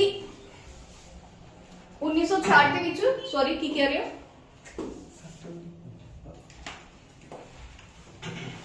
ਓਕੇ ਹਾਂਜੀ 66 ਔਰ 67 देखो 66 ਦੇ ਵਿੱਚ ਹੀ ਰੈਗੂਲੇਟ ਕੀਤਾ ਗਿਆ ਸੀਗਾ ਧਿਆਨ ਦੇ ਨਾਲ ਸੁਣੋ ਪਹਿਲਾਂ ਇੰਟਰੋਡਿਊਸ ਪਹਿਲਾਂ ਹੋ ਗਿਆ ਹੋਊਗਾ ਦੇਖੋ ਇੱਥੇ ਦਾ ਕੀ ਆਪਾਂ ਹੌਲੀਡੇਜ਼ ਪਲਾਨ ਕਰਤੀਆਂ ਸੀਗੀਆਂ ਤਾਂ ਕਰਕੇ ਆਪਾਂ ਇੱਥੇ ਗ੍ਰੀਨ ਰੈਵੋਲੂਸ਼ਨ ਨੂੰ ਇੰਪਲੀਮੈਂਟ ਕਰਤਾ ਸੀਗਾ ਮਤਲਬ ਲਾਗੂ ਹੋ ਗਿਆ ਸੀਗਾ ਪਰ ਆਪਾਂ ਇੱਥੇ ਪੜ੍ਹਦੇ ਨਹੀਂ ਤਾਂ ਕਰਕੇ ਆਪਾਂ ਪੜ੍ਹਦੇ ਹਾਂ ਕਿ 4th 5 ਈਅਰ ਪਲਾਨ ਦੇ ਵਿੱਚ ਕੀ ਹੋਇਆ ਆਪਣੇ ਪਾਸ ਬੇਸਿਕਲੀ ਗ੍ਰੀਨ ਰੈਵੋਲੂਸ਼ਨ ਸਟਾਰਟ ਹੋਇਆ ਤਾਂ ਜਿਹੜਾ 4th 5 ਈਅਰ ਪਲਾਨ ਹੈ ਉਹਦੇ ਇੰਪੋਰਟੈਂਟ ਚੀਜ਼ਾਂ ਤੁਸੀਂ ਕੀ ਯਾਦ ਰੱਖਣੀਆਂ ਨੇ ਇੱਕ ਤਾਂ 14 ਬੈਂਕ ਦਾ ਨੈਸ਼ਨਲਾਈਜ਼ ਹੋਇਆ ਔਰ ਦੂਸਰੇ ਪਾਸੇ ਆਪਣੇ ਪਾਸ ਗ੍ਰੀਨ ਰੈਵੋਲੂਸ਼ਨ ਹੈ ਜਿਹੜਾ ਉਹ ਵੀ ਇਸ ਟਾਈਮ ਦੇ ਵਿੱਚ ਕੀ ਹੋਇਆ ਸਟਾਰਟ ਹੋਇਆ ਗ੍ਰੀਨ ਰੈਵੋਲੂਸ਼ਨ ਬੇਸਿਕਲੀ ਹੈਗਾ ਕੀ ਚੀਜ਼ ਸੀਗਾ हरी क्रांति है ना न्यू वेराइटीज कह लो या अच्छी वेराइटीज वाले सीड्स सीगे जेडे किसानां नूं दिते गए सीगे उन्हां नूं अच्छे मतलब वधिया इरिगेशन फैसिलिटीज भी दित्तियां गईयां सीगीयां और काफी ज्यादा अपना जेड़ा एग्रीकल्चर सेक्टर सीगा काफी डेवलप होया ग्रीन रेवोल्यूशन तो बाद ठीक है जी हरियाणा दे पंजाब में हरियाणा दे पंजाब दे विच स्टार्ट होया मतलब मेन फोकस है ना कि इधर दी किसान वधिया सीगा मैम ठीक है फार्मिंग क्लियर है तो ये दो चीजें ਇਹਦੇ ਵਿੱਚੋਂ ਤੁਸੀਂ ਯਾਦ ਰੱਖਣੀ ਦੇਖੋ ਇੱਥੇ ਥੋੜਾ ਦੇਖ ਲਓ ਜਿਹੜੀ ਗਰੋਥ ਸੀਗੀ 5.6% ਸੈੱਟ ਕੀਤੀ ਸੀਗੀ ਪਰ ਅਚੀਵ ਕਿੰਨੀ ਹੋਈ ਹੈ 3.3% ਤਾਂ ਇੰਨਾ ਕੁਝ ਖਾਸ ਨਹੀਂ ਸੀਗਾ ਉਸ ਤੋਂ ਬਾਅਦ ਆਪਾਂ ਅੱਗੇ ਆਨੇ ਆ 5th 5 year plan super important ਇਹ ਪੁੱਛਦਾ ਹੈ ਜੀ ਜਿਹੜਾ 5th 5 ਈਅਰ ਪਲਾਨ ਹੈ ਆਹਾ ਇਹ ਕੁਐਸਚਨ ਪੁੱਛਦਾ ਹੈ ਕਿ ਗਰੀਬੀ ਹਟਾਓ ਦਾ ਜਿਹੜਾ ਬੇਸਿਕਲੀ ਨਾਰਾ ਸੀਗਾ ਉਹ ਕਿਹੜੇ ਪਲਾਨ ਦੇ ਵਿੱਚ ਜਿਹੜਾ ਲਗਾਇਆ ਗਿਆ ਸੀਗਾ ਤਾਂ 5th 5 ਈਅਰ ਪਲਾਨ ਦੇ ਵਿੱਚ ਕੀ ਸੀਗਾ ਗਰੀਬੀ ਹਟਾਓ ਦਾ ਨਾਰਾ ਜਿਹੜਾ ਲਗਾਇਆ ਕਿਹੜੀ ਸਰਕਾਰ ਸੀ ਉਸ ਟਾਈਮ ਇੰਦਰਾ ਗਾਂਧੀ ਸਰਕਾਰ ਸੀ ਠੀਕ ਹੈ ਅੱਛਾ ਇਹਦੇ ਵਿੱਚ ਉਹਨਾਂ ਨੇ 5th 5 ਈਅਰ ਪਲਾਨ ਦੇ ਵਿੱਚ ਬੇਸਿਕਲੀ ਮਿਨੀਮਮ ਨੀਡ ਪ੍ਰੋਗਰਾਮ ਨੂੰ ਵੀ ਕੀ ਕੀਤਾ ਇੰਟਰੋਡਿਊਸ ਕੀਤਾ ਹੁਣ ਮਿਨੀਮਮ ਨੀਡ ਪ੍ਰੋਗਰਾਮ ਬੇਸਿਕਲੀ ਹੈਗਾ ਕੀ ਸੀਗਾ ਕਿ ਇੱਕ ਬੰਦੇ ਦੀ ਹੁਣ ਦੇਖੋ ਬਹੁਤ ਸਾਰੀ ਪੂਅਰ ਪੀਪਲ ਸੀਗੇ ਹਨਾ ਗਰੀਬ ਲੋਕ ਵੀ ਸੀਗੇ ਵੀ ਉਹਨਾਂ ਦੀ ਜਿਹੜੀਆਂ ਮਿਨੀਮਮ ਨੀਡਸ ਨੇ ਹੁਣ ਹਰ ਬੰਦੇ ਨੂੰ ਰੋਟੀ ਵੀ ਚਾਹੀਦੀ ਹੈ ਖਾਣ ਲਈ ਉਹਨੂੰ ਕੱਪੜਾ ਵੀ ਚਾਹੀਦਾ ਉਹਨੂੰ ਮਕਾਨ ਵੀ ਚਾਹੀਦਾ ਰੋਟੀ ਕੱਪੜਾ ਮਕਾਨ ਬੇਸਿਕ ਨੀਡਸ ਹੋ ਗਈਆਂ ਨਾ ਚਾहे किसी भी टाइम दी ਤਾਂ ਮਿਨੀਮਮ ਨੀਡ ਪ੍ਰੋਗਰਾਮ ਉਸੇ ਚੀਜ਼ ਦੇ ਉੱਪਰ ਉਹ ਸੀਗਾ ਕਿ ਜਿਹੜੇ ਵੀ ਲੋਕ ਐਦਾਂ ਦੇ ਹੈਗੇ ਨੇ ਉਹਨਾਂ ਨੂੰ ਐਟਲੀਸਟ ਉਹਨਾਂ ਦੀਆਂ ਮਿਨੀਮਮ ਨੀਡਸ ਪ੍ਰੋਵਾਈਡ ਕੀਤੀਆਂ ਜਾਣ ਤਾਂ ਇਹ ਜਿਹੜਾ ਮਿਨੀਮਮ ਨੀਡ ਪ੍ਰੋਗਰਾਮ ਸਟਾਰਟ ਹੋਇਆ ਸੀਗਾ ਇਹ 5th 5 ਈਅਰ ਪਲਾਨ ਦੇ ਦੌਰਾਨ ਸ਼ੁਰੂ ਹੋਇਆ ਸੀਗਾ ਔਰ ਇਹ ਡੀਪੀ ਧਾਰ ਦੇ ਦੁਆਰਾ ਕੀ ਕੀਤਾ ਗਿਆ ਸੀ ਇੰਟਰੋਡਿਊਸ ਹੈ ਜਾਂ ਇਹਨਾਂ ਦੇ ਚੇਅਰਮੈਨ ਸੀਗੇ ਇਸ ਪ੍ਰੋਗਰਾਮ ਦੇ ਇਹ ਵੀ ਚੀਜ਼ ਤੁਸੀਂ ਕੀ ਰੱਖਣੀ ਹੈ ਧਿਆਨ ਦੇ ਵਿੱਚ ਰੱਖਣੀ ਹੈ ਫਿਰ ਕੀ ਹੋਇਆ ਦੇਖੋ 5th 5 ਈਅਰ ਪਲਾਨ ਦੇ ਵਿੱਚ ਕੁਝ ਟਾਈਮ ਦੇ ਲਈ ਤਾਂ ਇੰਦਰਾ ਗਾਂਧੀ ਸਰਕਾਰ ਰਹੀ ਉਸ ਤੋਂ ਬਾਅਦ ਕੀ सरकार चेंज होगी केड़ी आई मोरारजी देसाई सरकार ठीक है जी इन्हां ने की कीता 5th 5 ईयर प्लान नु की करता बेसिकली रिजेक्ट करता ठीक है तो ये चीज ध्यान रखनी है कि 5th 5 ईयर प्लान तो बाद मोरारजी देसाई जिहड़ी सरकार ने इसनु रिजेक्ट करता और उन्होंने की इंट्रोड्यूस कीता उन्होंने इंट्रोड्यूस कीते रोलिंग प्लान्स ठीक है। ਹੁਣ ਦੇਖੋ ਤੁਹਾਨੂੰ ਕੁਐਸਚਨ ਕਿਵੇਂ ਪੁੱਛ ਸਕਦਾ ਕਿ ਜਿਹੜੇ ਰੋਲਿੰਗ ਪਲਾਨਸ ਨੇ ਉਹ ਕਿਹੜੇ 5 ਈਅਰ ਪਲਾਨ ਤੋਂ ਬਾਅਦ ਇੰਟਰੋਡਿਊਸ ਕੀਤੇ ਗਏ, ਉਹ ਬੇਸਿਕਲੀ 5th 5 ਈਅਰ ਪਲਾਨ ਤੋਂ ਬਾਅਦ ਰੋਲਿੰਗ ਜਿਹੜੇ ਪਲਾਨਸ ਨੇ ਉਹਨਾਂ ਨੂੰ ਕੀ ਕੀਤਾ ਗਿਆ, ਇੰਟਰੋਡਿਊਸ ਜਿਹੜਾ ਕੀਤਾ ਗਿਆ। ਹੁਣ ਦੇਖੋ ਕੀ ਸੀਗਾ, ਹੁਣ ਰੋਲਿੰਗ ਪਲਾਨ ਦਾ ਬੇਸਿਕਲੀ ਮਤਲਬ ਕੀ ਸੀਗਾ ਵੀ ਫਲੈਕਸੀਬਲ ਪਲਾਨ। ਦੇਖੋ 5 ਈਅਰ ਪਲਾਨ ਦਾ ਮਤਲਬ 5 ਵਰਸ਼ੀ ਯੋਜਨਾ, ਇਹਦੇ ਵਿੱਚ ਆਪਾਂ ਨੇ ਆ ਕਰਨਾ ਆ ਕਰਨਾ ਆ ਕਰਨਾ ਆ ਕਰਨਾ, ਬਸ ਹੋ ਸਕਦਾ ਪ੍ਰੋਜੈਕਟ ਕੁਝ ਵੱਡੇ ਨੇ ਜਿਹੜੇ 5 ਸਾਲ ਚ ਨਾ ਪੂਰੇ ਹੋ ਸਕਣ, ਹੋ ਸਕਦਾ ਕੁਝ ਪ੍ਰੋਜੈਕਟ ਛੋਟੇ ਹੋ ਸਕਦੇ ਨੇ ਜਿਹੜੇ 1 ਸਾਲ ਚ ਪੂਰੇ ਹੋ ਸਕਦੇ ਨੇ, ਠੀਕ ਹੈ ਨਾ। ਤਾਂ ਕਰਕੇ ਇਹਨਾਂ ਨੇ ਕੀ ਕੀਤਾ, ਰੋਲਿੰਗ ਪਲਾਨਸ ਇੰਟਰੋਡਿਊਸ ਕੀਤੇ, ਜਿਹਦੇ ਕਰਕੇ ਇਹਨਾਂ ਨੇ ਪਲਾਨਸ ਦੇ ਵਿੱਚ ਫਲੈਕਸੀਬਿਲਿਟੀ ਕ੍ਰੀਏਟ ਕਰਤੀ। ਫਲੈਕਸੀਬਿਲਿਟੀ ਦਾ ਮਤਲਬ ਕੀ ਹੈ ਕਿ 3 ਤਰੀਕੇ ਦੇ ਪਲਾਨ ਇਹਨਾਂ ਨੇ ਪ੍ਰਪੋਜ਼ ਕੀਤੇ, ਜਿਹਦੇ ਵਿੱਚ ਜਿਹੜਾ ਪਹਿਲਾ ਪਲਾਨ ਸੀਗਾ ਬੇਸਿਕਲੀ ਕੀ ਹੋਏਗਾ, ਉਹ ਸਾਰੇ ਪ੍ਰੋਜੈਕਟ ਇਹਦੇ ਵਿੱਚ ਰੱਖੇ ਜਾਣਗੇ ਜਿਹੜੇ ਐਨੂਅਲ ਕੰਪਲੀਟ ਹੋ ਸਕਦੇ ਨੇ, ਠੀਕ ਹੈ। ਮੰਨ ਲਓ ਛੋਟੀ ਜਿਹੀ ਕੋਈ ਰੋਡ ਬਣਾਣੀ ਹੈ ਜਾਂ ਛੋਟੀ ਕੋਈ ਬਿਲਡਿੰਗ ਬਣਾਣੀ ਹੈ ਨਾ, ਤਾਂ ਉਹ ਤਾਂ 1 ਸਾਲ ਚ ਕੰਪਲੀਟ ਹੋ ਸਕਦੀ ਹੈ, ਤਾਂ ਉਹ ਵਾਲੇ ਪ੍ਰੋਜੈਕਟਸ ਨੂੰ ਇਸ ਤਰੀਕੇ ਦੇ ਐਨੂਅਲ ਪਲਾਨ ਦੇ ਵਿੱਚ ਰੱਖੋ। ਤੇ ਸੈਕੰਡ ਪਲਾਨ ਇਦਾਂ ਦੇ ਹੋਣਗੇ ਉਹ ਵਾਲੇ ਪ੍ਰੋਜੈਕਟ ਜਿਹੜੇ 3 4 ਜਾਂ ਵੱਧੋ ਵੱਧ ਜਿਹਨਾਂ ਨੂੰ 5 ਸਾਲ ਲੱਗ ਸਕਦੇ ਨੇ ਕੰਪਲੀਟ ਹੋਣ ਨੂੰ, ਠੀਕ ਹੈ। ਔਰ ਤੀਸਰੇ ਪਲਾਨ ਉਹ ਹੋਣਗੇ ਐਦਾਂ ਦੇ ਪ੍ਰੋਜੈਕਟ ਜਿਨ੍ਹਾਂ ਨੂੰ 15 ਤੋਂ 20 ਸਾਲ ਜਾਂ 10 ਤੋਂ 20 ਸਾਲ ਜਿਹੜੇ ਲੱਗ ਸਕਦੇ ਨੇ। ਤਾਂ ਐਦਾਂ ਕਰਕੇ ਇਹਨਾਂ ਨੇ ਰੋਲਿੰਗ ਪਲਾਨਸ ਨੇ ਜਿਹੜੇ ਇੰਟਰੋਡਿਊਸ ਕੀਤੇ 78 ਤੋਂ 80 ਤੱਕ। क्लियर है, ये चीज याद रखनी है। केड़ी सरकार ने, मोरारजी देसाई गवर्नमेंट ने, ये चीज तुसी ध्यान दे विच रखनी है। एक क्वेश्चन पूछा होया है, ये मेनू एग्जैक्ट ध्यान च नहीं आ रहा, किसी लाइब्रेरियन दे पेपर च शायद ये क्वेश्चन पूछा होया है PSSB ने कि केड़े प्लान तो बाद रोलिंग प्लान्स ने जेडे इंट्रोड्यूस किए गए। तां ये याद रखना 5th 5 ईयर प्लान तो बाद रोलिंग प्लान्स ने जेडे इंट्रोड्यूस किए गए 1978 तो लेके 1980 तक, ठीक है जी। चलो अच्छा आगे चलते हैं ਆਪਾਂ। फिर आ गया अपने पास 6th 5 year plan. 6th 5 year plan 80 तो शुरू होया, क्योंकि वो कित्थों तक सीगे 78 तो किथे तक सीगे 80 तक। एक फिर 80 तो शुरू होया 5 वर्षीय योजना 85 तक चलिया। और ਇਹਦੀ ਸਭ ਤੋਂ ਇੰਪੋਰਟੈਂਟ ਕੀ ਸੀਗੀ, नाबार्ड। नाबार्ड एस्टैब्लिश किया गया, एग्जैक्ट डेट याद रखनी है 12 जुलाई 1982 1982 ਦੇ ਵਿੱਚ ਨਾਬਾਰਡ ਨੂੰ ਐਸਟੈਬਲਿਸ਼ ਕੀਤਾ ਗਿਆ। ਔਰ ਨਾਬਾਰਡ ਦੀ ਕਮੇਟੀ ਵੀ ਤੁਸੀਂ ਯਾਦ ਰੱਖਣੀ ਹੈ। ਇਹ ਜਿਹੜਾ ਆਪਣਾ ਕੋਆਪਰੇਟਿਵ ਬੈਂਕ ਦਾ ਪੇਪਰ ਹੋਇਆ ਸੀਗਾ ਮੈਨੇਜਰ ਵਾਲਾ, ਉਹਦੇ ਵਿੱਚ ਇਹ ਕੁਐਸਚਨ ਪੁੱਛਿਆ ਗਿਆ ਸੀਗਾ ਕਿ ਨਾਬਾਰਡ ਕਿਹੜੀ ਕਮੇਟੀ ਦੁਆਰਾ ਐਸਟੈਬਲਿਸ਼ ਜਿਹੜਾ ਕੀਤਾ ਗਿਆ ਸੀ, ਕਮੇਟੀ ਦਾ ਨਾਮ ਪੁੱਛਿਆ ਗਿਆ ਸੀ। ਤਾਂ ਯਾਦ ਰੱਖਣਾ ਸਿਵਾ ਰਮਨ ਕਮੇਟੀ ਦੁਆਰਾ ਨਾਬਾਰਡ ਨੂੰ ਐਸਟੈਬਲਿਸ਼ ਜਿਹੜਾ ਕੀਤਾ ਗਿਆ ਸੀ 12 ਜੁਲਾਈ 1982।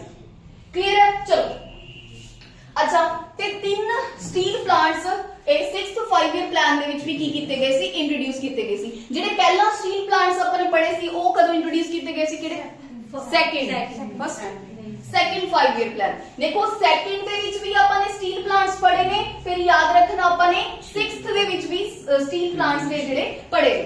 ਤਾਂ ਇਹਦੇ ਵਿੱਚ ਇੱਕ ਵਿਸ਼ਾਖਾਪਟਨਮ ਆਂਧਰਾ ਪ੍ਰਦੇਸ਼ ਦੇ ਵਿੱਚ ਸਟੀਲ ਪਲਾਂਟ ਇੰਟਰੋਡਿਊਸ ਕੀਤਾ ਗਿਆ, ਸੇਲਮ ਤਾਮਿਲਨਾਡੂ ਦੇ ਵਿੱਚ, ਔਰ ਭਦਰਾਵਤੀ ਕਿੱਥੇ ਹੈ, ਕਰਨਾਟਕਾ ਦੇ ਵਿੱਚ, ਠੀਕ ਹੈ। ਤਾਂ ਇਹ 3 ਸਟੀਲ ਪਲਾਂਟ ਸੀਗੇ ਜਿਹੜੇ 6th 5 ईयर प्लान ਦੇ ਵਿੱਚ ਇੰਟਰੋਡਿਊਸ ਕੀਤੇ ਗਏ। ਆਪਣੀ ਸੀਗਾ 5.2%, ਅਚੀਵ ਕਿੰਨਾ ਕੀਤਾ 5.7%, ਠੀਕ ਹੈ, ਮਤਲਬ ਬੈਟਰ ਰਿਹਾ ਇਹ ਪਲਾਨ। ਤਾਂ ਕੀ ਯਾਦ ਰੱਖਣਾ, ਨਾਬਾਰਡ ਦੀ ਕਮੇਟੀ ਤੇ 3 ਜਿਹੜੇ ਆਪਣੇ ਸਟੀਲ ਪਲਾਂਟ ਸੀਗੇ ਜਿਹੜੇ ਇੰਟਰੋਡਿਊਸ ਕੀਤੇ ਗਏ। क्लियर है जी। चलिए आगे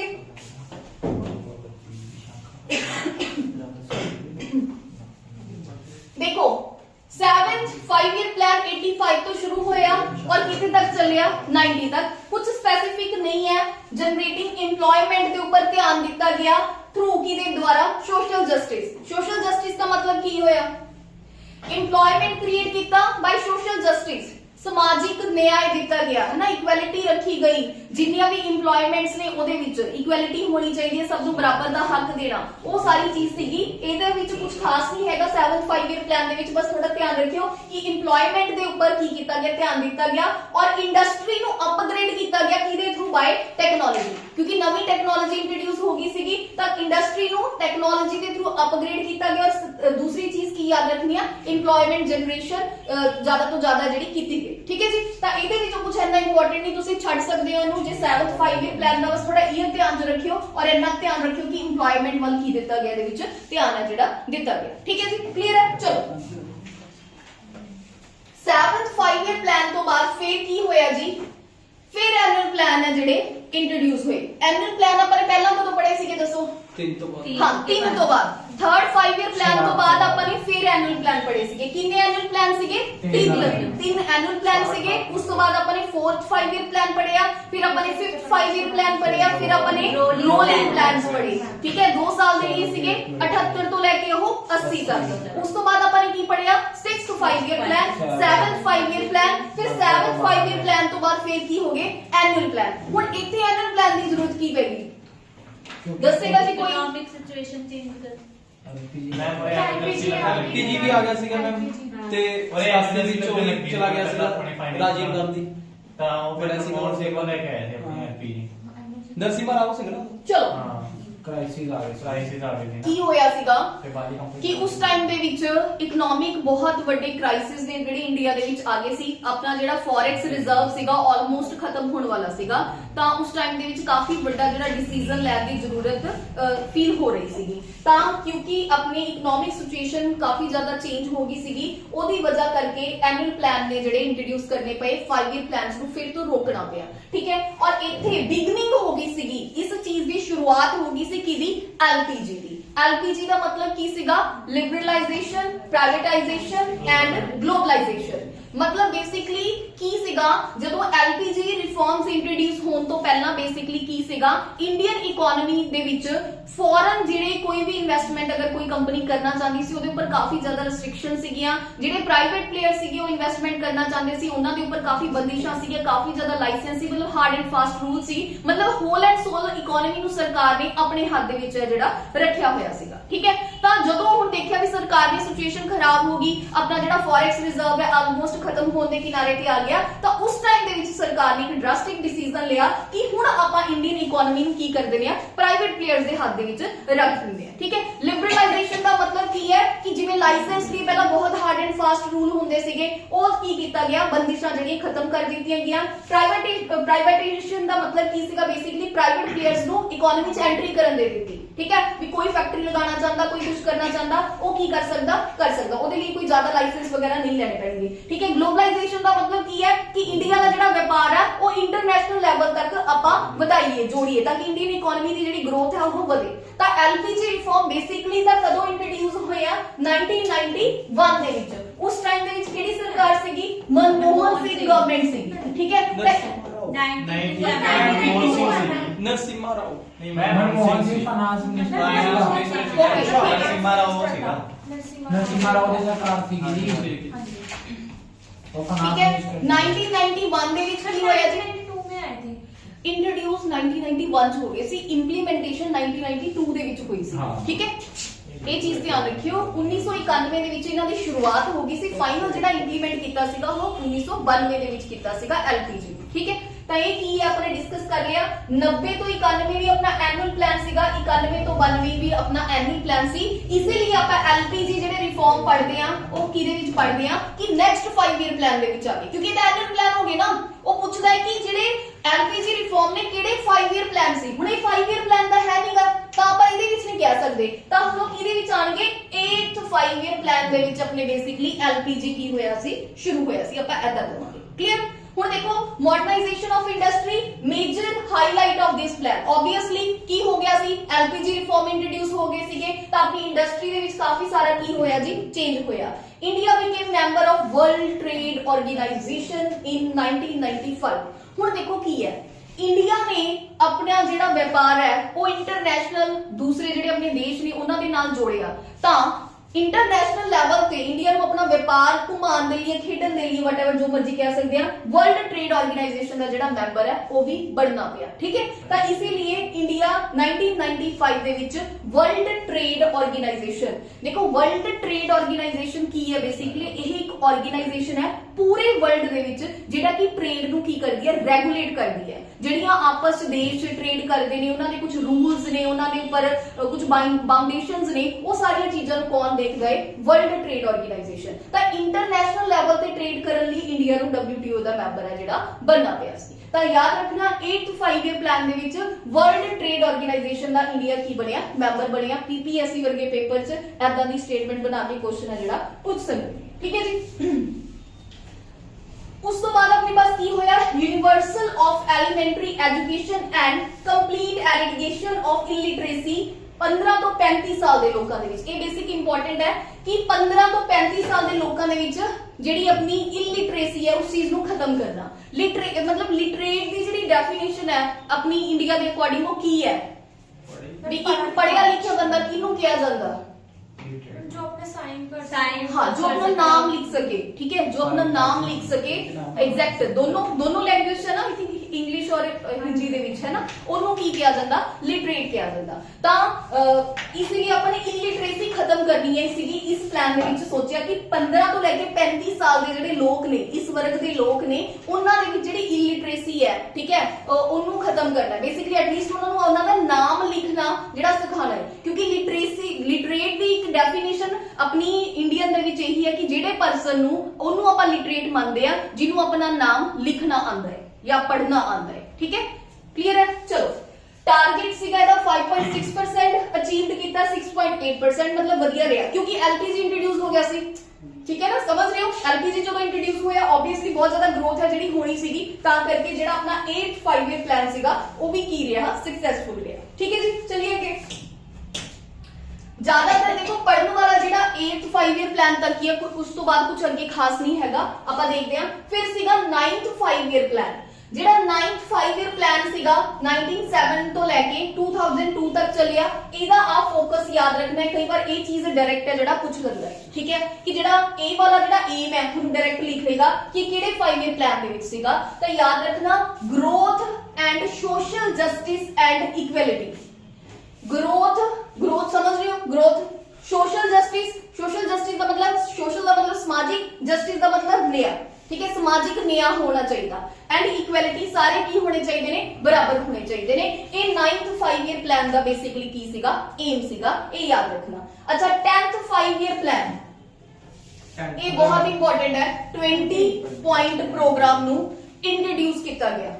देखो ਜਿਹੜਾ 20 पॉइंट प्रोग्राम ਸੀ ਬੇਸਿਕਲੀ ਸਟਾਰਟ ਹੈ ਜਿਹੜੀ ਇਹਦੀਆਂ ਗੱਲਾਂ ਹੋਣ ਲੱਗੀਆਂ ਸੀਗੀਆਂ ਇਹ 1975 ਦੇ ਵਿੱਚ ਹੀ ਹੋਣ ਲੱਗੀਆਂ ਸੀਗੀਆਂ। ਜੇ ਤੁਸੀਂ ਪੜੋਗੇ ਨਾ 20 पॉइंट प्रोग्राम ਤੁਹਾਨੂੰ ਗੂਗਲ ਦੇ ਉੱਪਰ 1975 ਦਿਖਾਏਗਾ। 1975 ਦੇ ਵਿੱਚ ਸਟਾਰਟ ਤਾਂ ਮਤਲਬ ਇਹਨੂੰ ਸ਼ੁਰੂ ਕਰਨ ਦੀਆਂ ਗੱਲਾਂ ਤਾਂ ਹੋਈਆਂ ਸੀਗੀਆਂ ਬਟ ਇਹ ਫਾਈਨਲ ਇੰਪਲੀਮੈਂਟ ਨਹੀਂ ਹੋਇਆ ਸੀਗਾ ਔਰ ਇਹ 2000 ਆਈ ਥਿੰਕ 6 ਦੇ ਵਿੱਚ ਕੀ ਕੀਤਾ ਸੀ, ਇਹਨੂੰ ਇੰਪਲੀਮੈਂਟ ਕੀਤਾ ਸੀ। ਹੁਣ ਗੱਲ ਆਉਂਦੀ ਕਿ 20 पॉइंट प्रोग्राम ਹੈਗਾ ਕੀ ਹੈ। इस प्रोग्राम ਦੇ ਵਿੱਚ 20 ਚੀਜ਼ਾਂ ਦੇ ਉੱਪਰ ਫੋਕਸ ਦਿੱਤਾ ਗਿਆ ਸੀ। ਗਰੀਬੀ ਹਟਾਣੀ ਹੈ, ਸਾਫ਼ ਪਾਣੀ ਚਾਹੀਦਾ, ਆ ਚਾਹੀਦਾ, ਉਹ ਚਾਹੀਦਾ, ਮਤਲਬ ਜੋ ਬੇਸਿਕ ਚੀਜ਼ਾਂ ਨੇ 20 ਪੁਆਇੰਟਸ ਦੇ ਉੱਪਰ ਬੇਸਿਕਲੀ ਫੋਕਸ ਕੀਤਾ ਗਿਆ ਸੀਗਾ। ਤਾਂ ਇਹਨੂੰ ਕਿਹਾ ਜਾਂਦਾ 20 ਪੁਆਇੰਟ ਪ੍ਰੋਗਰਾਮ। ਤਾਂ ਕਿਹੜੇ 5 ਈਅਰ ਪਲਾਨ ਦੇ ਵਿੱਚ ਇਹਨੂੰ ਇੰਪਲੀਮੈਂਟ ਕੀਤਾ ਗਿਆ? 10th 5 year. ਦੇਖੋ ਹੈਗਾ ਕੀ ਹੈ 20 और कब इंप्लीमेंट किया गया? 10th 5 year plan. But basically शुरू कदों हो गया सीगा, मतलब करने दी गल्लां हो गई सी 1975 ਦੇ ਵਿੱਚ। क्लियर है? उस तो बाद अपने पास आ गया 11th 5 ईयर प्लान। ਇਹਦੀ ਵੀ ਆ ਪੁੱਛ ਲੈਂਦਾ। ਦੇਖੋ ਇਹ 11th ਤੇ 12th ਦੇ ਦੋਨੋਂ ਥੀਮ ਨੇ ਜਿਹੜੇ ਆਪਾਂ ਨੂੰ ਪਤਾ ਹੋਣੇ ਚਾਹੀਦੇ ਨੇ, ਹੋਰ ਇਹਦੇ ਵਿੱਚ ਕੁਝ ਨਹੀਂ ਹੈਗਾ।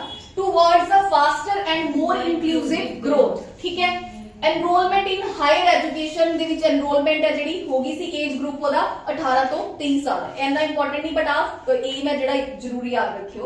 12th 5 year plan, last 5 year plan ਕਦੋਂ ਤੱਕ ਸੀਗਾ? 2017 ਤੱਕ। ਔਰ ਇਹਦਾ theme Ki C? Foster, more inclusive and sustainable growth. ਔਰ ਜਿਹੜਾ ਲਾਸਟ 5 ਈਅਰ ਪਲਾਨ ਸੀਗਾ ਇਹਦੇ ਬੇਸਿਕਲੀ ਉਹ ਕੌਣ ਸੀਗੇ? मोदी जी किसी ਗੱਲ ਵਾਲਿਆ ਕੀ ਸੀਗੇ? ਡਿਪਟੀ ਚੇਅਰਮੈਨ ਹੈ ਨਾ। ਦੇਖੋ ਜਿਹੜੇ ਚੇਅਰਮੈਨ ਹੋਣਗੇ ਤਾਂ ਪੀਐਮ ਹੀ ਹੋਣਗੇ, ਪ੍ਰਾਈਮ ਮਿਨਿਸਟਰ ਹੀ ਹੋਣਗੇ, ਪਰ ਡਿਪਟੀ ਚੇਅਰਮੈਨ ਦੇ ਉੱਪਰ ਇਹਦੇ ਵਿੱਚ ਕਾਫੀ ਵਾਰ ਕੁਐਸਚਨ ਹੈ ਜਿਹੜਾ ਪੁੱਛਿਆ ਗਿਆ ਹੈ। ਤਾਂ ਡਿਪਟੀ ਚੇਅਰਮੈਨ ਸੀਗੇ ਮੌਂਟੇਕ ਸਿੰਘ ਆਲੂਵਾਲੀਆ। ਇਹ ਚੀਜ਼ ਯਾਦ ਰੱਖਣੀ ਆ, ਮੌਂਟੇਕ ਸਿੰਘ ਆਲੂਵਾਲੀਆ ਜਿਹੜੇ ਆਪਣਾ ਲਾਸਟ 5 ਈਅਰ ਪਲਾਨ ਸੀਗੇ ਉਹਦੇ ਕੀ ਸੀਗੇ? ਡਿਪਟੀ ਚੇਅਰਮੈਨ ਸੀਗੇ। ਤਾਂ ਇਹ ਆਪਣੇ 12 ਦੇ 12 ਆਪਣੇ 5 ਈਅਰ ਪਲਾਨ ਨੇ। ਇਹਨਾਂ ਦੇ ਵਿੱਚੋਂ ਜਿਹੜੀਆਂ ਚੀਜ਼ਾਂ ਆਪਾਂ ਨੇ ਡਿਸਕਸ ਕੀਤੀਆਂ ਨੇ ਉਹਨਾਂ ਨੂੰ ਕੀ ਰੱਖਣਾ ਹੈ ਤੁਸੀਂ ਖਾਸ ਧਿਆਨ ਦੇ ਵਿੱਚ ਰੱਖਣਾ ਹੈ। ਠੀਕ ਹੈ, ਹੁਣ ਬੇਸਿਕਲੀ ਹੋਇਆ ਕੀ? ਦੇਖੋ 2017 ਦੇ ਵਿੱਚ ਕਿਉਂ ਆ ਕੇ ਆਪਾਂ ਨੇ ਬੇਸਿਕਲੀ ਖਤਮ ਕੀਤੇ 5 ਈਅਰ ਪਲਾਨ। ਜਿਹੜਾ ਦੇਖੋ ਲਾਸਟ 5 ਈਅਰ ਪਲਾਨ ਸੀਗਾ ਉਹ 2012 ਦੇ ਵਿੱਚ ਕੀ ਹੋ ਗਿਆ ਸੀਗਾ? ਸ਼ੁਰੂ ਹੋਇਆ ਸੀਗਾ ਔਰ 2017 ਤੱਕ ਚੱਲਿਆ ਸੀਗਾ। पर ਜਿਹੜਾ ਆਪਾਂ ਪਲੈਨਿੰਗ ਕਮਿਸ਼ਨ ਪੜਿਆ ਸਟਾਰਟਿੰਗ ਦੇ ਵਿੱਚ ਆਪਾਂ ਨੇ ਪਲੈਨਿੰਗ ਕਮਿਸ਼ਨ ਪੜਿਆ ਕਿ ਜਿਹੜਾ ਕਦੋਂ ਬਣਿਆ? 1951 ਦੇ ਵਿੱਚ, 15 ਮਾਰਚ 1951। ਉਹਨੂੰ 2015 ਦੇ ਵਿੱਚ ਹੀ 2014 ਆਈ ਥਿੰਕ ਹੈ ਨਾ 2014 ਦੇ ਵਿੱਚ ਉਹਨੂੰ ਕੀ ਕਰ ਦਿੱਤਾ ਗਿਆ, ਖਤਮ ਕਰ ਦਿੱਤਾ ਗਿਆ ਔਰ ਉਹਦੀ ਜਗ੍ਹਾ ਦੇ ਉੱਪਰ ਇੱਕ ਨਵੀਂ ਬੋਡੀ ਇੰਟਰੋਡਿਊਸ ਕੀਤੀ ਜਿਹਦਾ ਨਾਮ ਕੀ ਸੀਗਾ, ਨੀਤੀ ਆਯੋਗ। ਠੀਕ ਹੈ, ਨੀਤੀ ਆਯੋਗ ਬੇਸਿਕਲੀ ਕੀ ਸੀਗਾ, ਥਿੰਕ ਟੈਂਕ ਸੀ। Bottom to top NITI Aayog, NITI Aayog कदों होया 2015 ਦੇ ਵਿੱਚ ਬੇਸਿਕਲੀ ਇਹ ਕੀ ਹੋ ਗਿਆ ਸੀਗਾ, ਸ਼ੁਰੂ ਹੋ ਗਿਆ ਸੀ। ਇਹ ਗਵਰਨਮੈਂਟ ਦਾ ਕੀ ਹੈ, ਥਿੰਕ ਟੈਂਕ। ਥਿੰਕ ਟੈਂਕ ਦਾ ਮਤਲਬ ਕੀ ਹੋਇਆ ਕਿ ਕਿੱਦਾਂ ਸਰਕਾਰ ਨੇ ਕੰਮ ਕਰਨਾ ਹੈ, ਮਤਲਬ ਕਿਹੜੇ ਸੋਚ ਸਮਝ ਕੇ ਨਿਰਣਾ ਲੈਣਾ ਹੈ, ਕੋਈ ਡਿਸੀਜਨ ਲੈਣਾ ਹੈ, ਉਹਦਾ ਕੰਮ ਹੈ ਜਿਹੜਾ ਨੀਤੀ ਆਯੋਗ ਹੈ, ਜਿਹੜਾ as a think tank work ਕਰੇਗਾ ਗਵਰਨਮੈਂਟ ਦਾ। ਔਰ ਇਹਦੀ ਫੁੱਲ ਫਾਰਮ ਬਹੁਤ ਵਾਰ ਪੁੱਛਦਾ ਹੈ, ਪਟਵਾਰੀ ਦੇ ਪੇਪਰ 'ਚ ਲਾਸਟ ਟਾਈਮ ਜਿਹੜਾ ਹੋਇਆ ਉਹਦੇ ਵਿੱਚ ਵੀ ਪੁੱਛੀ ਹੈ। ਇੰਸਟੀਟਿਊਸ਼ਨ ਟ੍ਰਾਂਸਫਾਰਮਿੰਗ ਫॉर ਤਾਂ ਇਹਦੀ ਤੁਸੀਂ ਰੱਖਣੀ ਹੈ ਨੈਸ਼ਨਲ ਇੰਸਟੀਟਿਊਸ਼ਨ ਹੈ ਜੀ ਇਹ। ਠੀਕ ਹੈ, national institution for transforming India. Transform भी दिता होएगा, कई जगह पे ਤੁਹਾਨੂੰ ट्रांसफॉर्म्स भी दिता होएगा, तो ट्रांसफॉर्मिंग है। नेशनल इंस्टीट्यूशन है, इंस्टीट्यूशंस है, इंस्टीट्यूशन फॉर ट्रांसफॉर्मिंग इंडिया की है ਇਹਦੀ ਫੁੱਲ ਫਾਰਮ ਹੈ। 2015 ਦੇ ਵਿੱਚ ਮੋਦੀ ਗਵਰਨਮੈਂਟ ਵੱਲੋਂ ਇਹਨੂੰ ਕੀ ਕੀਤਾ ਗਿਆ ਸੀਗਾ ਜੀ, ਫਾਰਮ ਹੈ ਜਿਹੜਾ ਕੀਤਾ ਗਿਆ ਸੀਗਾ। ਇਹਦੇ ਜਿਹੜੇ ਬੇਸਿਕਲੀ ਚੇਅਰਮੈਨ ਹੋਣਗੇ ਉਹ ਕੌਣ ਹੋਣਗੇ, ਆਪਣੇ PM। ਤਾਂ ਮਤਲਬ ਇਹਦੇ ਚੇਅਰਮੈਨ ਕੌਣ ਨੇ ਐਟ ਪ੍ਰੈਜ਼ੈਂਟ ਵੀ, ਪ੍ਰਾਈਮ ਮਿਨਿਸਟਰ ਨਰਿੰਦਰ ਮੋਦੀ। ਠੀਕ ਹੈ ਜੀ। ਅੱਛਾ, ਉਸ ਤੋਂ ਬਾਅਦ ਗੱਲ ਆ ਜਾਂਦੀ ਹੈ ਇਹਦੇ ਡਿਪਟੀ ਚੇਅਰਮੈਨ। नहीं सुमन बेरी तो नहीं है मैडम, वाइस चेयरमैन सुमन बेरी है। अच्छा ठीक है, सीईओ चेंज है सीईओ बीवीआर सुब्रमण्यम। हाँ ठीक है बिल्कुल सही। बीपीआर ਤਾਂ ਇਹ ਕੌਣ ਹੈ ਜੀ, ਸੁਮਨ ਬੈਰੀ। ਤਾਂ ਇਹਦੇ ਵਾਈਸ ਚੇਅਰਮੈਨ ਕੌਣ ਨੇ ਨੀਤੀ ਆਯੋਗ ਦੇ, ਸੁਮਨ ਬੈਰੀ। ਔਰ ਜਿਹੜਾ ਸੀਈਓ ਹੈ ਜੀ ਉਹ ਕੌਣ, ਪਹਿਲਾਂ ਕੌਣ ਸੀ, ਅਮਿਤਾਭ परमेश्वर अय्यर। ਪਹਿਲਾਂ ਪਰਮੇਸ਼ਵਰ, ਹਾਂ ਅਯ्यर ਸੀਗਾ। ਹੁਣ ਕੌਣ ਆ ਗਏ, BR ਸੁਬਰਮਨੀਅਮ, ਹੈ ਨਾ। ਠੀਕ ਹੈ, ਇਹ ਕੀ ਨੇ ਹੁਣ ਰੀਸੈਂਟਲੀ ਸੀਈਓ ਨੇ। ਤਾਂ ਤੁਸੀਂ ਨੀਤੀ ਆਯੋਗ ਦੇ ਕੀ ਰੱਖਣੇ ਨੇ, ਇੱਕ ਤਾਂ ਵਾਈਸ ਚੇਅਰਮੈਨ ਯਾਦ ਰੱਖਣੇ ਨੇ, ਠੀਕ ਹੈ, ਜਿਹੜੇ ਆਪਣੇ ਆਪ ਪੜੇ ਨੇ ਸੁਮਨ ਬੈਰੀ। ਇੱਕ ਇਹਨਾਂ ਦੇ ਸੀਈਓ ਕੀ ਰੱਖਣੇ ਨੇ, ਯਾਦ ਰੱਖਣੇ ਨੇ, ਕਿਉਂਕਿ ਇਹਨਾਂ 'ਚ ਕੁਐਸਚਨ ਆਉਂਦਾ। ਚੇਅਰਮੈਨ ਤਾਂ ਕਦੇ ਕੁਐਸਚਨ ਨਹੀਂ ਆਉਂਦਾ, ਕਿਉਂਕਿ ਚੇਅਰਮੈਨ ਤਾਂ ਕੀ ਰਹਿਣਗੇ, ਪ੍ਰਾਈਮ ਮਿਨਿਸਟਰ ਰਹਿਣਗੇ। ਜਿਹੜਾ ਵੀ ਪਰਸਨ ਪ੍ਰਾਈਮ ਮਿਨਿਸਟਰ ਹੋਗਾ ਐਟ ਦੈਟ ਟਾਈਮ ਉਹ ਕੀ ਹੋਏਗਾ, ਨੀਤੀ ਆਯੋਗ ਦਾ ਚੇਅਰਮੈਨ ਹੈ ਜਿਹੜਾ ਹੋਏਗਾ। ਜਿਵੇਂ ਇਸ ਟਾਈਮ ਦੇ ਵਿੱਚ ਨਰਿੰਦਰ ਮੋਦੀ ਜੀ ਨੇ, ਤਾਂ ਨਰਿੰਦਰ ਮੋਦੀ ਜੀ ਕੀ ਨੇ, ਆਪਣੇ ਨੀਤੀ ਆਯੋਗ ਦੇ ਚੇਅਰਮੈਨ। ਠੀਕ ਹੈ ਜੀ, ਕਲੀਅਰ ਹੈ। ਅੱਛਾ, ਹੁਣ ਥੋੜਾ ਜਿਹਾ ਆਪਾਂ ਡਿਸਕਸ ਕਰਦੇ ਹਾਂ ਕਿ ਦੇਖੋ प्लानिंग कमीशन और नीति आयोग ਦੇ ਵਿੱਚ ਬੇਸਿਕਲੀ ਕੀ ਫਰਕ ਸੀਗਾ। ਦੇਖੋ ਪਲੈਨਿੰਗ ਕਮਿਸ਼ਨ ਦੇ ਵਿੱਚ ਕੀ ਸੀਗਾ ਕਿ ਇਹ ਟੌਪ ਤੋਂ ਨੀਚੇ ਤੱਕ ਹੈ ਜਿਹੜਾ ਜਾਂਦਾ ਸੀਗਾ, ਟੌਪ ਟੂ ਬਾਟਮ। ਔਰ ਇਹਦੇ ਵਿੱਚ ਬੇਸਿਕਲੀ ਕੀ ਸੀਗਾ, ਇਹ ਬਾਟਮ ਟੂ ਟੌਪ ਅਪਰੋਚ ਸੀਗੀ। ਬਾਟਮ ਟੂ ਟੌਪ ਦਾ ਮਤਲਬ ਕੀ ਹੈ ਕਿ ਪਹਿਲਾਂ ਨੀਚੇ ਵਾਲਾ ਜਿਹੜਾ ਆਪਣਾ ਬਾਟਮ ਮਤਲਬ ਵਰਗ ਹੈ ਨਾ, ਲੋਕਾਂ ਦੀਆਂ ਪ੍ਰੋਬਲਮਸ ਜੇ ਦੇਖੋ ਨਾ, ਉੱਪਰ ਵਾਲੇ ਬੰਦੇ ਡਿਸੀਜਨ ਲੈਣਗੇ। ਫॉर एग्जांपल ਪ੍ਰੋਬਲਮਸ ਸੁਣ ਕੇ ਲੋਕਾਂ ਦੀ ਉੱਪਰ ਵਾਲੇ ਬੰਦੇ ਡਿਸੀਜਨ ਲੈਣਗੇ, ਨੀਚੇ ਤੱਕ ਕੀ ਹੋਏਗਾ, ਉਹ ਇੰਪਲੀਮੈਂਟ ਹੋਏਗਾ। ਤਾਂ ਕੀ ਉੱਪਰ ਵਾਲੇ ਬੰਦੇ ਸਹੀ ਤਰੀਕੇ ਨਾਲ ਲੋਕਾਂ ਦੀ ਪ੍ਰੋਬਲਮ ਨੂੰ ਸਮਝ ਸਕਣਗੇ, ਨਹੀਂ ਨਾ। ਇਹ ਕੀ ਸੀਗਾ, ਉਲਟ ਸੀਗਾ। ਨੀਚੇ ਤੋਂ ਕੀ ਹੁੰਦਾ ਸੀਗਾ, ਉੱਪਰ ਤੱਕ ਹੈ ਜਿਹੜਾ ਆਂਦਾ ਸੀਗਾ। ਹਾਂਜੀ ਕੀ ਕਹਿ ਰਹੇ ਹੋ, थोड़ी आवाज सॉरी कट रही है जी, बिल्कुल कुछ नहीं समझ आ रहा। ਤਾਂ ਇਹ ਯਾਦ ਰੱਖਣਾ, ਬਾਟਮ ਟੂ ਟੌਪ ਹੈ ਜਿਹੜੀ ਬੇਸਿਕਲੀ ਅਪਰੋਚ ਸੀਗੀ, ਦੋਨਾਂ ਦੇ ਵਿੱਚ ਇਹ ਫਰਕ ਸੀਗਾ। ਹੁਣ ਇਹਦੇ ਵਿੱਚ ਕੀ ਸੀਗਾ, ਇਹਨੂੰ ਬੋਲਿਆ ਜਾਂਦਾ ਕੋਆਪਰੇਟਿਵ ਫੈਡਰਲਿਜ਼ਮ। ਕੋਆਪਰੇਟਿਵ ਫੈਡਰਲਿਜ਼ਮ ਦਾ ਮਤਲਬ ਕੀ ਹੈ ਕਿ ਇਹ ਜਿਹੜਾ ਨੀਤੀ ਆਯੋਗ ਹੋਊਗਾ, ਇਹਦੇ ਵਿੱਚ ਜਿਹੜੀਆਂ ਸਟੇਟ ਸਰਕਾਰ ਨੇ ਉਹ ਵੀ ਪਾਰਟਿਸਿਪੇਟ ਕਰੇਗੀ। ਠੀਕ ਹੈ, ਸਟੇਟ ਸਰਕਾਰਾਂ ਵੀ ਕੀ ਕਰਨੀਆਂ, ਪਾਰਟਿਸਿਪੇਟ ਕਰਨਗੀਆਂ। ਇਹ ਨਹੀਂ ਕਿ ਸੈਂਟਰ ਦੀ ਹੀ ਚੱਲੇਗੀ। ਤਾਂ ਕਰਕੇ ਫੈਡਰਲਿਜ਼ਮ ਦਾ ਮਤਲਬ ਆਪਾਂ ਨੇ ਪੜਿਆ ਸੀ ਨਾ ਉਸ ਦਿਨ, ਕੀ ਹੁੰਦਾ, ਡਿਸਟ੍ਰੀਬਿਊਸ਼ਨ ਆਫ ਪਾਵਰਸ। ਠੀਕ ਹੈ, ਤਾਂ ਕੋਆਪਰੇਟਿਵ ਫੈਡਰਲਿਜ਼ਮ ਦੀ ਸਪਿਰਿਟ ਨੂੰ ਕੀ ਕਰਦਾ, ਨੀਤੀ ਆਯੋਗ ਫੋਲੋ ਕਰਦਾ ਹੈ। ਇਹ ਵੀ ਚੀਜ਼ ਕੀ ਰੱਖਣੀ ਹੈ, ਤੁਸੀਂ ਧਿਆਨ ਦੇ ਵਿੱਚ ਰੱਖਣੀ ਹੈ। ਅੱਛਾ, ਇੱਕ ਚੀਜ਼ ਯਾਦ ਰੱਖਣੀ ਹੈ, ਟੀਮ ਇੰਡੀਆ ਹਬ। ਟੀਮ, थोड़ी आवाज में बिल्कुल नहीं समझ आ रही थी, सॉरी। टीम इंडिया हब की है, बेसिकली थिंक टैंक है, थिंक टैंक है ये। ठीक है जी, ये भी चीज की रखनी है, तुसी याद रखनी है। जेड़ा ਆਪਾਂ ਕਹਿੰਦੇ ਆ ਨਾ ਕਿ ਨੀਤੀ ਆਯੋਗ ਜਿਹੜਾ ਹੈਗਾ ਗਵਰਨਮੈਂਟ ਦਾ थिंक टैंक है, ਉਹ ਕਿੱਥੇ ਬੈਠ ਕੇ ਤਾਂ ਸੋਚਦੇ ਹੀ ਹੋਣਗੇ ਨਾ ਕਿ ਪਾਰਟਿਕੂਲਰ ਉਹ ਹੋਏਗਾ। ਤਾਂ ਟੀਮ ਇੰਡੀਆ ਹਬ ਬੇਸਿਕਲੀ ਕੀ ਹੈ, ਆਪਣਾ ਨੀਤੀ ਆਯੋਗ ਦਾ ਇਹ थिंक टैंक है। ਤਾਂ ਇਹ ਵੀ ਚੀਜ਼ਾਂ ਕੀ ਰੱਖਣੀਆਂ ਨੇ, ਤੁਸੀਂ ਧਿਆਨ ਧਿਆਨ ਰੱਖਣੀਆਂ ਨੇ। ਪਲੈਨਿੰਗ ਕਮਿਸ਼ਨ ਨੂੰ ਖਤਮ ਕਰਕੇ ਆਪਣਾ ਕਿਨੂੰ ਨੀਤੀ ਆਯੋਗ ਨੂੰ ਲੈ ਆਏ ਸੀਗੇ ਕੌਣ? Prime minister Narendra Modi ji. ਠੀਕ ਹੈ, ਤਾਂ ਇਹ ਸੀਗਾ ਅੱਜ ਦਾ ਆਪਣਾ ਲੈਕਚਰ, ਜਿਹਦੇ ਵਿੱਚ ਆਪਾਂ ਨੇ ਬੇਸਿਕ ਦੇਖਿਆ ਪਲੈਨਿੰਗ ਕਮਿਸ਼ਨ ਤੋਂ ਕਿੱਦਾਂ ਆਪਾਂ ਨੀਤੀ ਆਯੋਗ ਤੱਕ ਹੈ ਜਿਹੜਾ ਆਇਆ। ਠੀਕ ਹੈ ਜੀ, ਓਕੇ ਜੀ, ਥੈਂਕ ਯੂ।